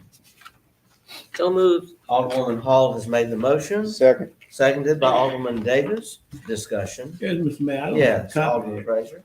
I don't have a copy. This was just handed to us at the last minute. I'm going to give you my copy, Alderman Fraser. No, these were brought to the homes today. Oh, all of that was delivered to the homes. I'm referring to That's what we said. the summary sheet. But it's not in mine. I'm The looking through it, it's not in mine. I only have one, I'm maybe okay two with that, Mayor. copies of the summary I'm sheet. okay with that. I tell you what, we have one. We can give you that Thank one. you. And then I will ask the It just attorney wasn't in here. to provide, well, the Thank you. clerk, you have one, if we can make copies available to the other aldermen. Make sure they have that one pager that Mr. Slover just read. And you're gonna give me that page? And I just, Right here. I can get it. Here it is. I've got one. okay, Thank you. all right. So, the motion's been made. Discussion? Mr. Mayor. Yes. So what's the Alderwoman. breakdown of the 2.5 million? We get $1 million in, can you explain it? Yes, the 1 million is from the city's ARPA funds. 1 million is from the Department of Environmental Quality grant that we received in the fall, which was a matching grant of 1 million. And then 250,000 is a contribution that will be made as soon as this is bid by Viking. 250,000 that will come from American Cruise Lines. There also is some capacity here for American Cruise Lines to pay additional monies for their portion of the project, which can be bid at the same time, but in economies of scale, same engineer to both their ramp and the city's project. We are waiting on clarification on that between the attorney and American Cruise Lines and the engineers. But this is not pertaining, right now, we are only discussing raising the Silver Street, and those are the funds I just described. Okay. And any further discussion? Call the question. Alderwoman Hall has called the question. We second. Anyone opposed to that? Then we will proceed to a vote. All in favor of the motion indicate by saying aye. Aye. All opposed, nay. The ayes have it. Motion carries. That's an exciting thing. I want to tell you, Mayor Brown would be excited about that. Alderman Dillard would be excited about that. We are finally going to get that project underway. We will be working with the property owners under the hill, business owners, to make sure that we can keep their businesses open during this construction whenever it starts. And Ms. Sabrina Bartley is already putting a strategy in place for movement of employees and tourists and local patrons. Thank you so much. We now come to the mayor's report. I do want to give a report on the Planning Development District. Before we do that, though, the week started last Monday. the week started with something wonderful, and I just want to make sure we mention this and that it is in the minutes. Last Monday, a lot of hard work paid off, and the city of Natchez finally is listed on the Mississippi Freedom Trail and also on the United States Civil Rights Trail for the posting of this historic sign marker at the site of the original Natchez NAACP headquarters at the Dr. John Banks house. Dr. John Banks was the first African-American physician in the city of Natchez. This is in the heart of a historic district. It means so much to Natchez. And to finally have Natchez listed on this trail is quite significant. And I want to acknowledge Visit Natchez, all they did, the Historic Natchez Foundation. As you can see, these are members of the committee. Reverend Marvel had already left, but he was a member of the committee.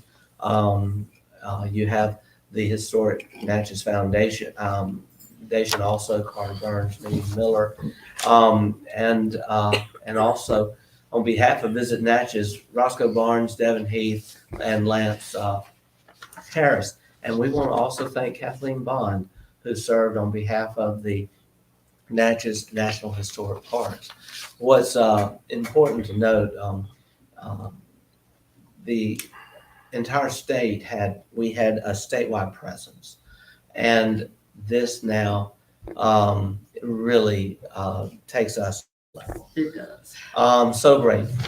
Now that was on Monday, and then got quite a sunburn Monday, and that very next day, sporting that sunburn, I got to go and greet a conference here in Natchez at the Convention Center, and it was water plant operators from around the state and even from our own Natchez Waterworks. And then later in the day, Tuesday, I was able to make my way down to the coast, as did Richard Burke, and we were there bright and early for the 8 o'clock sessions. And these are pictures on Wednesday taken at the Planning Development District Annual Conference at Beau Rivage. And that's me with a number of other mayors, officers of the Municipal League and others.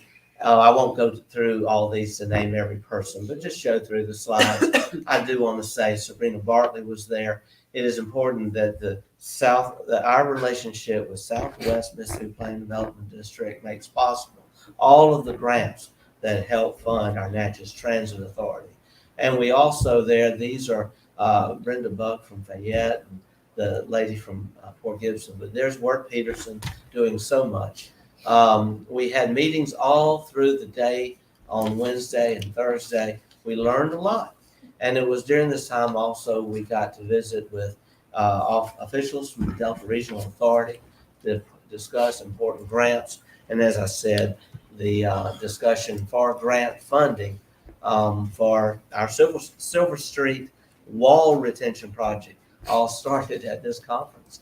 I want to also say it was a great time. These are all presenters on behalf of the Planning Development Districts, but I want to get to one. We'll get to it in a minute, but so there's so many. And that's former mayor of Crystal Springs right there, Pokey Evans. There we go. We're glad to be there with Supervisor Ricky Gray. And also, I think the next one might be, yes, Supervisor Angela Hutchins. And so it allowed us time to really work together. That's the mayor of Yazoo City, David Starling. A lot of great connections are made at these conferences. And I want to just tell you, our Planning Development District does great things for our community. And we're just so grateful for that relationship. One reason that I like to show this, and please, permit me to, you'll notice after every trip I make on behalf of the city, I want to show a report. I want to show pictures. Contrary to some rumors that were being speculated, number one, I do not play golf. And number two, I don't have time to play golf, even if I did. And I also want to know that I didn't go for any parties or social events. I went for the meet and to learn and to connect with important people. It's a shame that people put lies and toxic energy out on social media. Mm-hmm. And it's important that we speak to it directly and correct it. because I work too hard, and I want that to be known. And Richard Burke was at every session, and James Johnson would have been, but something prevented him from attending at the last minute. All right, thank you, Dustin. That said, we are going to now move to a discussion of the swimming pool and soccer field operation proposal. We do have a revised proposal as a result of a meeting that we had yesterday, where we had members of our city recreation committee, chairwoman of that committee, Alderwoman Hall, and Alderwoman Smith, meet with two members of the board of supervisors, the president, Warren Gaines, and the vice president, Kevin Wilson. There was no quorum in this.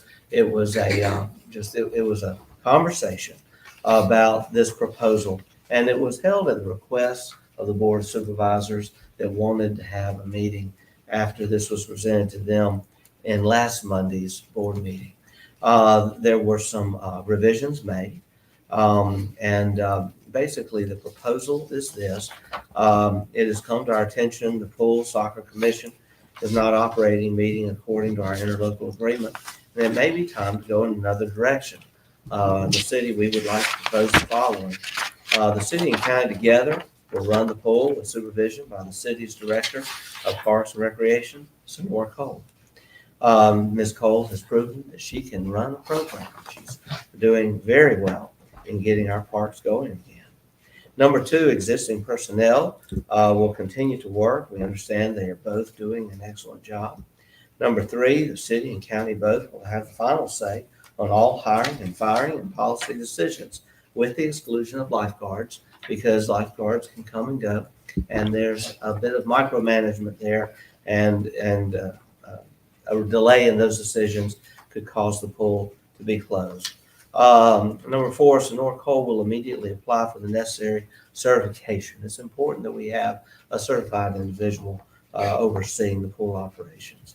Number five, policies will be reviewed soon to make sure they are safe and sound, hoping they are. If any changes are needed, the city and county can work with pool staff to revise them, and the city and county will have to agree on any, as I said, personnel and policy changes. Number six, the city clerk and county clerk will account for all funds as of the date of transition and oversee the fund collection process going forward with the help of pool staff. Reports will be given monthly to the city and county, showing total revenue and expenses to include salaries, supplies, concessions, etc.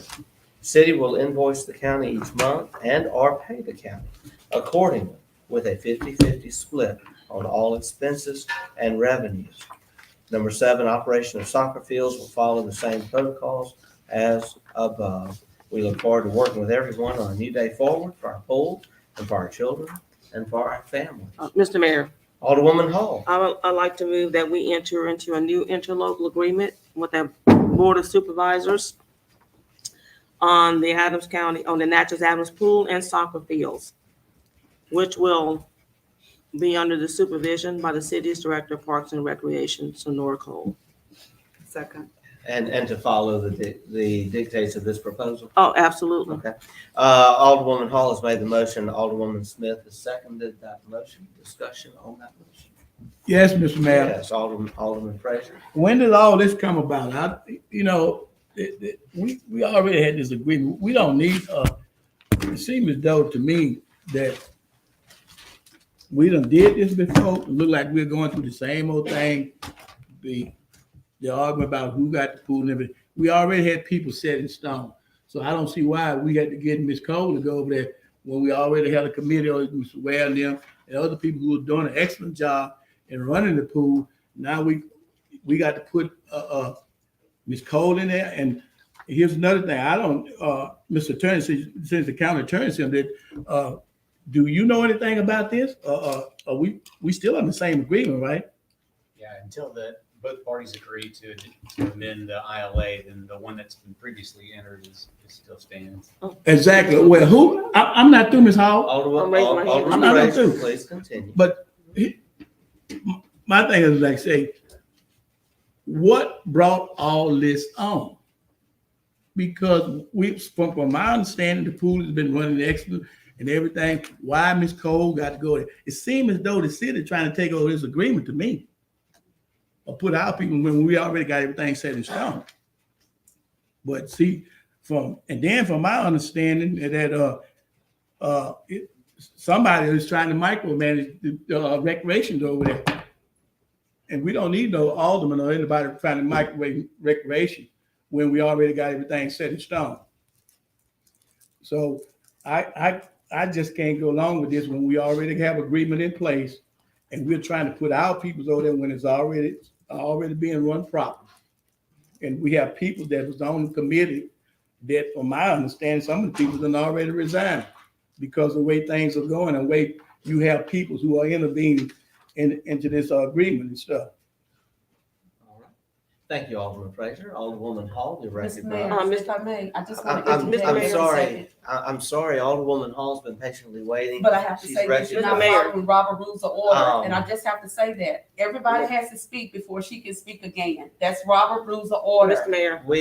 Everybody has to speak. We have not adopted that. We are under a charter. We're under a charter. But we use Robert Rules of Order on and any we given can- moment. we We can have look- be quick to throw the book We and say can Robert look. We Rules of can look Order. into that. But Alderwoman Hall is Everyone should recognized. speak and then come Mr. back. Mayor, We we, will recognize you in a moment. the- Alderwoman Hall. Yes, the Recreation Commission has not been meeting for over a year.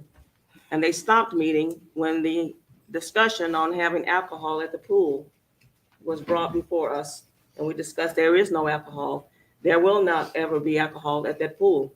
So the commissioners stopped meeting. The city's commissioners stopped meeting. I think the entire commission. There was never any feedback to this board nor to the Board of Supervisors as to what was happening with the Recreation Commission. So it is I who brought it to the attention of the mayor, the Recreation, my committee member, Alderwoman Smith, and we just had discussions with the supervisors regarding this because the interlocal agreement was void. It was not working. And this proposal was discussed. And there has been some agreement with the supervisors as well, that this is the route to go, and they are in agreement with that. Thank you. Some are. Thank you, Alderwoman Hall. Alderwoman Irving, you're Thank you, recognized. Mr. Mayor. I want to begin by saying volunteerism. I want to begin saying that, and I've said this before, how is it that we plan something that's so important to our youth in our community, to our adolescents in our community, to our adults in our community, to our seniors in our community? How is it something that's so important that we don't involve them? A suggestion I've said over and over again. We need to stop recycling people and putting them on boards. What we need to do is recruit from other organizations, educators. We said we partner with Alcorn State University. They have a swim team. So why is it that we can't recruit some of those members that are locally here attending Alcorn State or wherever? We don't want to discriminate because of location. But if they're students and if they're going to be here this summer, why is it that we can't recruit some of these members to be a part of the recreation board? Let's go to our Council on Aging. Let's make them a part of it because they should be involved. Let's go to the hospital. They should be involved. Our schools should be involved. That's First Aid, United Way. All of those should be. Let's open this up. And so that way we can take out nominating somebody from our ward or however they're nominated. It just opens it up and allow the more people we have involved, the more successful this pool is going to be because it takes everyone to make this work. It actually does. I don't want to see it in the hands of Ms. Cole because I don't want to burn her out. Let's not overload her. She does have a great thing that's going on with recreation, but we can't keep anyone staffed over there either if we're looking at it realistically. She's having a problem. So why are we adding to her load someone? And that's what we tend to do. We give two positions. Let's keep her where she is.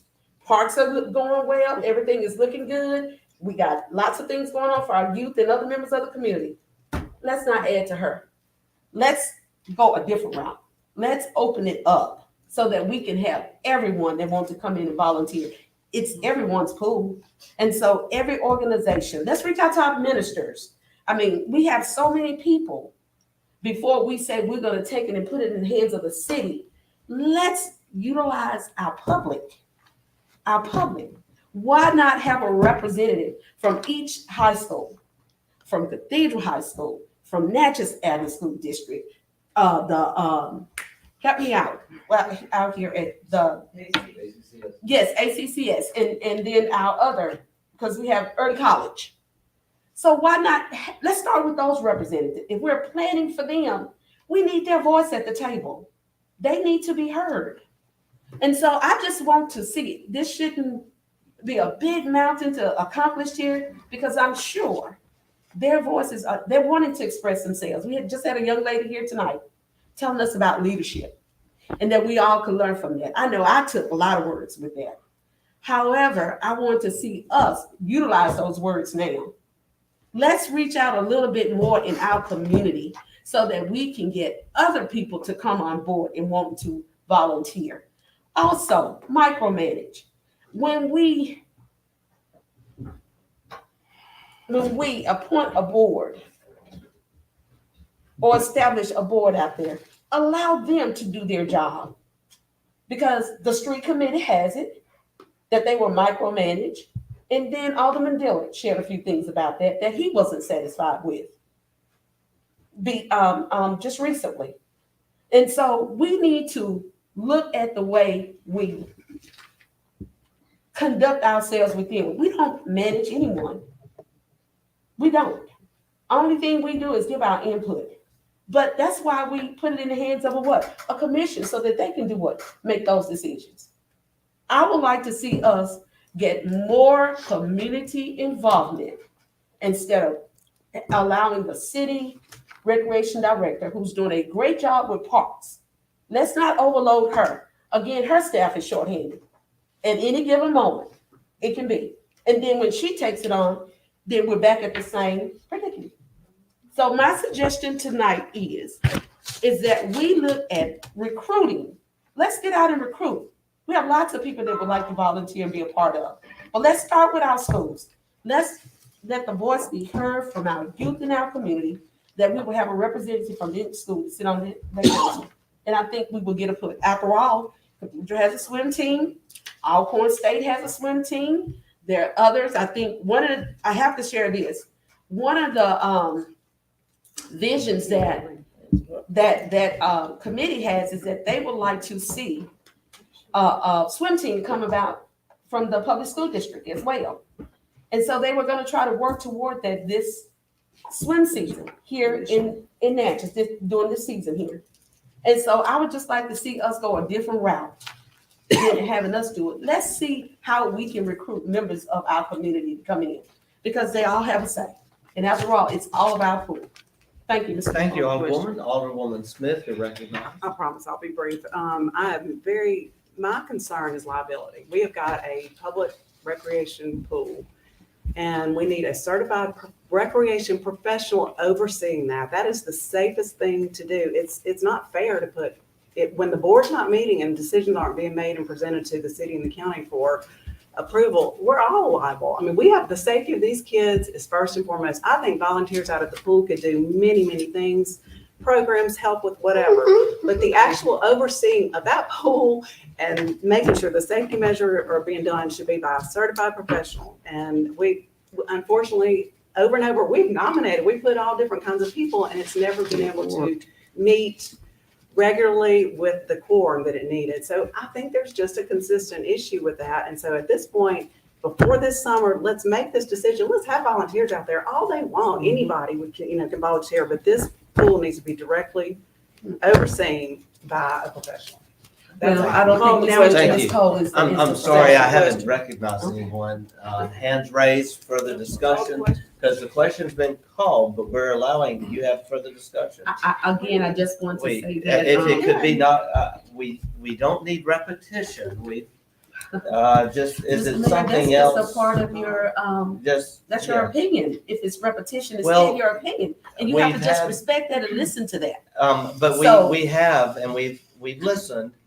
Do you have anything fresh to add to your argument? Yes, I do. Okay. I just want to say this, that we need to also, make people aware why people won't volunteer, why we no longer have that board meeting. Because there were some things stated from those members that were on that board, and they needed an apology from this city, from members of this city on their recreation team.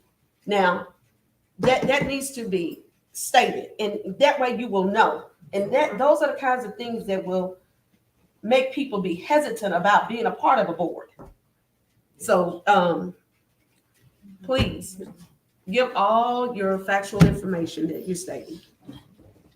Thank you. Thank you. Further discussion? Yes, Mr. Mayor. Yes, Alderman Frazier.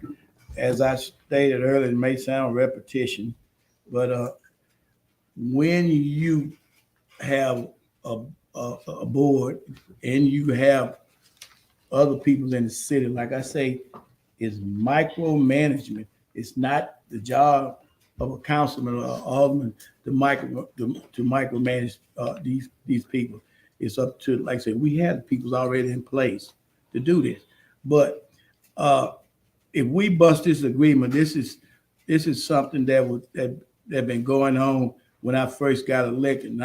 And I stated earlier, I think we had got all this cleared up, but it looked as though we're headed back down the same old road, dealing with recreation and swimming pools and stuff. We just need to get something done. But like I say, I thought the commission was doing a good job and the people that are on the board. But when I talk to them, they're like, I just can't work with certain people's individuals because of their involvement in recreation. And that is why some of the people resigned, because of the involvement. So I say this is all be confusing to me, and it's all being messed up. And the city of Natchez, like I say, we just need to get something done and say for the summer done, because we don't have what's a couple of months for the swimming pool open up, and that is the only place that our kids have to go and enjoy themselves with recreation. We did have a swim pad on the north side of town, but now that's not up and running. So we need to do something. All right, the question has been called. Any opposed to the call? And in that case, we'll have a vote. Roll call. Alderwoman Hall. Aye. Alderman Frazier. Nay. Alderwoman Smith. Aye. Alderwoman Irving. Nay. Alderman Davis. Aye. The ayes have it. Motion carries. We will convey that to the Board of Supervisors, and then we will see what they do. I will say this: it became an issue because it is going to open in about a month, so we don't have much time. Yes, that's So correct. we don't have much time. All right. The next item, the Legends concert. Let's say it. We are so excited about this. On June 17th, we will have a citywide celebration for Juneteenth. It will be a time for us to honor our musical legends who have impacted musical history and who are from Natchez. We also have arranged for Dorothy Moore to headline this event. YZ Ely, Alvin Youngblood Hart, Alvin Shelby, and the Legends Choir. You can see some photos there, some really great graphics. Ora Reed. We are also making the tickets very affordable. This is a concert that costs money to put on. And we are excited that the sponsorships are going so well. And these are some of our honorees. The Williams brothers, Cassandra Wilson, Dorothy Moore, Mississippi Mass Choir, YZ Ely, Daisy Newman, opera singer, Walter Barnes, and the Royal Creolians. And I forgot to say in my report, we had a great event at the Rhythm Nightclub on Saturday, where we honored those victims on the 83rd anniversary of that event. Hound Dog Taylor, Bud Scott, Larry Brown, and Elizabeth Taylor Greenfield. This is going to be an amazing event. We're very grateful to Magnolia Sessions for coordinating all of the details of this event. He has provided all of the support, and we are going to be contracting with him. We will have a copy of that contract for you very soon, and very likely at our next meeting. The main thing I need to approve tonight is the approval of our Juneteenth sponsorship of $2,500. And that is already in the budget. Alderwoman Hall has made that motion. Second. Seconded by Alderman Davis. Do we have discussion? We then will call for the question and we will proceed. Do we have any opposed to the call? We will then proceed to the vote. All in favor of the motion indicate by saying aye. Aye. Aye. All opposed, nay. The ayes have it, motion carries. Thank you. It was an oversight that we didn't have the actual contract language in your package, so we will vote on that at our next meeting. All right. Now, I do have just a couple more things, sorry to tell you, but I have been invited to attend a national conference on brownfields in Tennessee, Chattanooga, Tennessee. This has been arranged through Trey Hess, our environmental engineer, to allow Natchez to share the stage with a city, a mayor from Florida, to discuss economic development and how we are utilizing the $500,000 brownfield grant that we received 2 years ago to further economic development in our city. The expenses of this trip are paid by the grant, and it is a part of our grant, my attending this and being a part of it. And so I just need your permission to travel. I would leave in the evening of May the 9th and return May the 12th. So moved. Second. Thank you. Alderwoman Irving has made the motion, seconded by Alderman Davis. Discussion on the motion. We'll call the question. Call. Thank you. Any opposed to the call? We'll proceed then to a vote. All in favor of the motion indicate by saying aye. Aye. All opposed, nay. The ayes have it, motion carries. We do have a designation here that we need to make note of. This is, I know, it's the night of proclamations. This is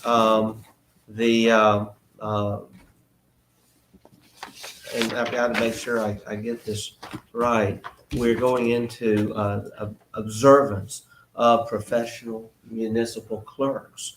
And whereas that office is a time-honored and vital part of local government, and the municipal clerk is the oldest among public servants, and the office of the professional municipal clerk provides the professional link between citizens, governing bodies, and agencies of government. And whereas professional municipal clerks have pledged to be ever mindful of their neutrality and impartiality and service to all. And whereas the municipal clerk serves as the information center on functions of local government and community.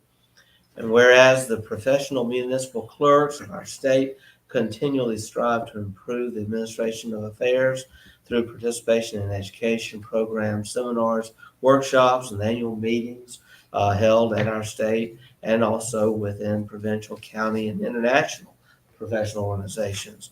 And whereas it is most appropriate that we recognize these accomplishments. Now, therefore, Dan M. Gibson, Mayor of the City of Natchez, Mississippi, along with the City of Natchez Board of Aldermen, do recognize the week of April 30th through May 6th as Professional Municipal Clerks Week, and further extend appreciation to our professional municipal clerk, Megan McKenzie, our deputy municipal clerks, Denise Bell, Rebecca Turner, and Pam Patterson, and to all professional municipal clerks for the vital services they perform and their exemplary dedication to the communities they represent. And so, Megan, on behalf of the city, we want to give you this proclamation. Congratulations. And we want to thank you for this ceremony. And we would like to invite Denise to come with you as we make the presentation. You work so hard with very little recognition, and we want to make sure. And Mr. Mayor, they're always available. They know I call often or go by, and they're always available.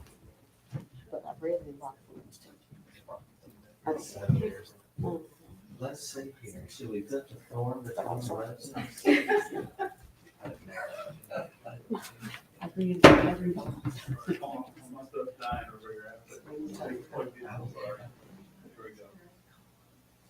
Some more. Thank you all.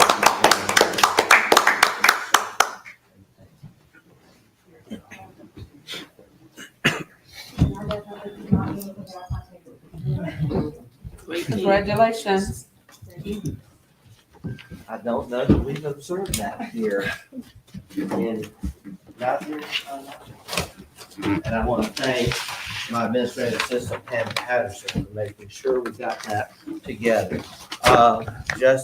We have had quite a meeting, but I do need to just make sure everyone knows this.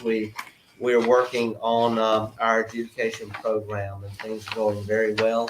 Expect an adjudication hearing most likely toward the latter part of May. We are hopeful. We also are working on our list for retrofitting the new building for the Humane Society, and in agreement with them, we hope that we can have that in May. These are bold goals that we're trying to get accomplished. And then I also want to make sure everyone understands we had severe rain, and during the time we had severe storms hit Mississippi, and the NRCS declared March 24th as a qualifying rain event for EWP projects. So the city of Natchez did refile applications for various EWP projects that we had filed for in the past, including New Beginnings Church and including also some other sites. We're just going to wait and see what the NRCS says once they view these sites, and then there will be more discussion needed. But I wanted you to know that we did work with Kurt Reedus, also Congressman Thompson, and in getting some of this submitted. I got a question. So there were several sites, Mr. Mayor, other than New Beginning? We can share that list with you. Okay. It's a list that I had we've several on there. submitted. That's my reason for asking. Yes, Was all of them it's a looked at? list we've submitted before. Okay. And then also, we are working to see if we can get some extension of time with the landfill.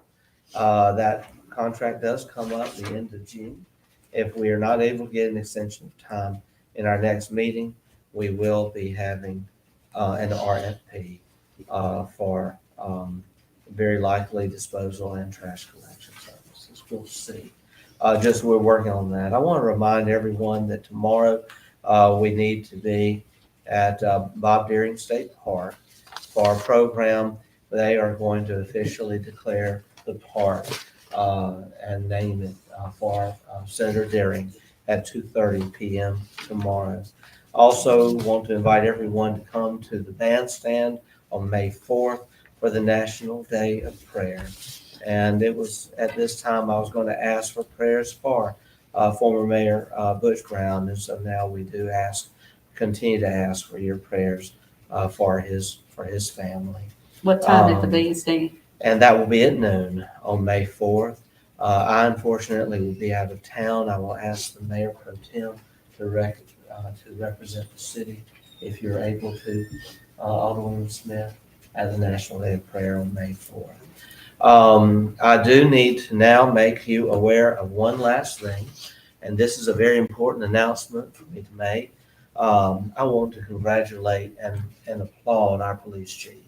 She has been working very hard to get our city in compliance with our NOLA camera grant. and we have been in communication with the NOLA team for Project NOLA.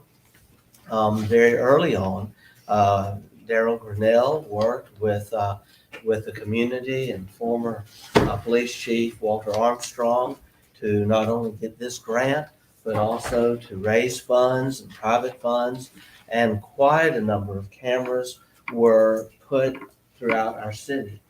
But with this grant, we have more cameras that we can put up.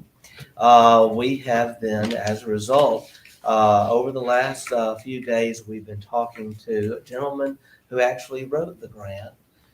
We've also, and Cal Green, our chief, has actually gotten the list of camera locations for the police department.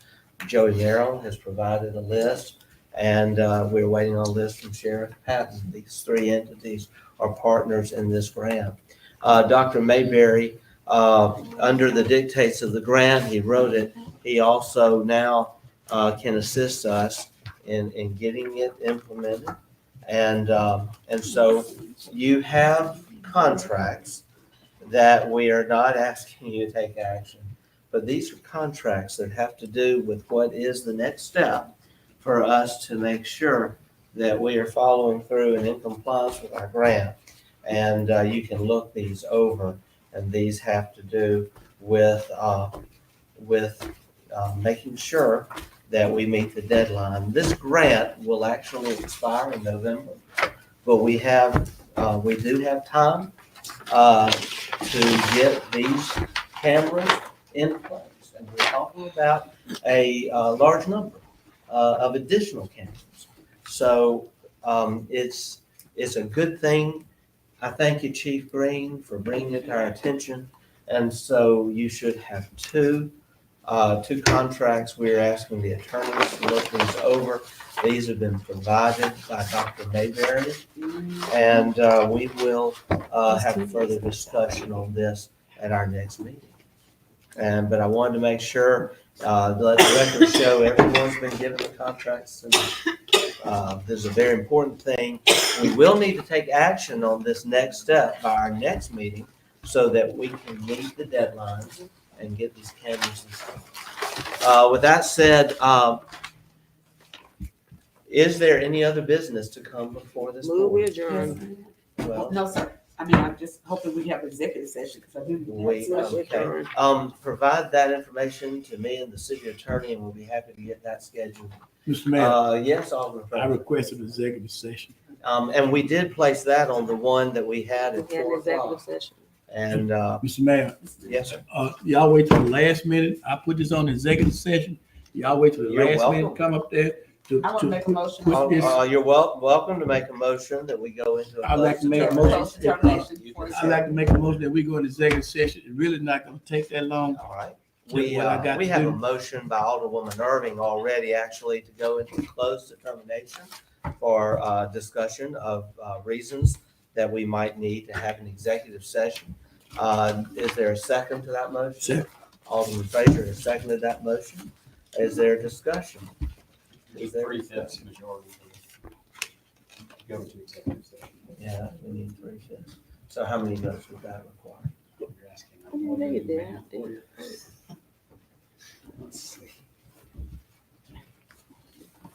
3/5. So more than a simple majority. More than a simple majority. Okay, well, is there any discussion on that motion? Is there any discussion? I will say that I know of no personnel matters. None of this has been discussed with me. And none of my department heads have come to me with any personnel matters. I just have to say that for the record. So, with that said, we'll call for the question. Call. Okay, call for the question on the motion. All in favor, okay with that? Call? Yes. Then, okay, then we'll proceed to a vote. Alderwoman Hall? Nay. Alderman Frazier? Aye. Alderwoman Smith? Nay. Alderwoman Irving? Aye. Alderman Davis? Nay. All right, I'm sorry, but the motion fails. Mr. Mayor, you need to hear me tonight. And your mayor pro tem needs to hear me tonight. You need to hear me now. Okay, I don't want to be rude or any of that, but I keep having an issue. Mr. Attorney. We'll be happy to talk to you. Motion has been made. I'm sorry, we have not adjourned yet. We will still maintain order. I will entertain a motion to adjourn. We done changed from Mr. Mayor, I 20, move to 30 years, adjourn y'all the start meeting looking in honor of former mayor Butch. Wonderful. I appreciate that motion. That- A motion has been made by Alderwoman And former Sheriff Tommy Farrell. A motion has been made by Alderwoman Hall to adjourn the meeting in the memory of former mayor. If I could have order. Mr. Mayor, This is a very serious moment. Mr. Our Mayor, city has suffered 2 major losses. If we could just show some decorum for this moment. Alderwoman Hall has made a motion that we adjourn our meeting in honor of former Mayor Butch Brown and former Sheriff. and former Sheriff Tommy Farrell. Tommy Farrell. And can we add Miss Betty Morris too, who was a dear member of our community? Miss Betty Morris as well. And we had her funeral last week, and we honored her with moment while we were at the Freedom Marker. But Alderwoman Hall has made her motion. Do you include that in your motion? Mr. Mayor, we honored Miss Morris last Monday Yes, at the tribute. we sure We did. did. So this is in honor of former Mayor Butch Brown and former Sheriff Tommy Farrell. Okay. Do we have a second to that motion? Second. Motion has been seconded by Alderwoman Smith. Any discussion? We will call for the question. Everyone fine with the call? We'll proceed to the vote. All in favor of the motion indicate by saying aye. Aye. All opposed, nay. The ayes have it. Motion carries. We stand adjourned. Alderman, I'm always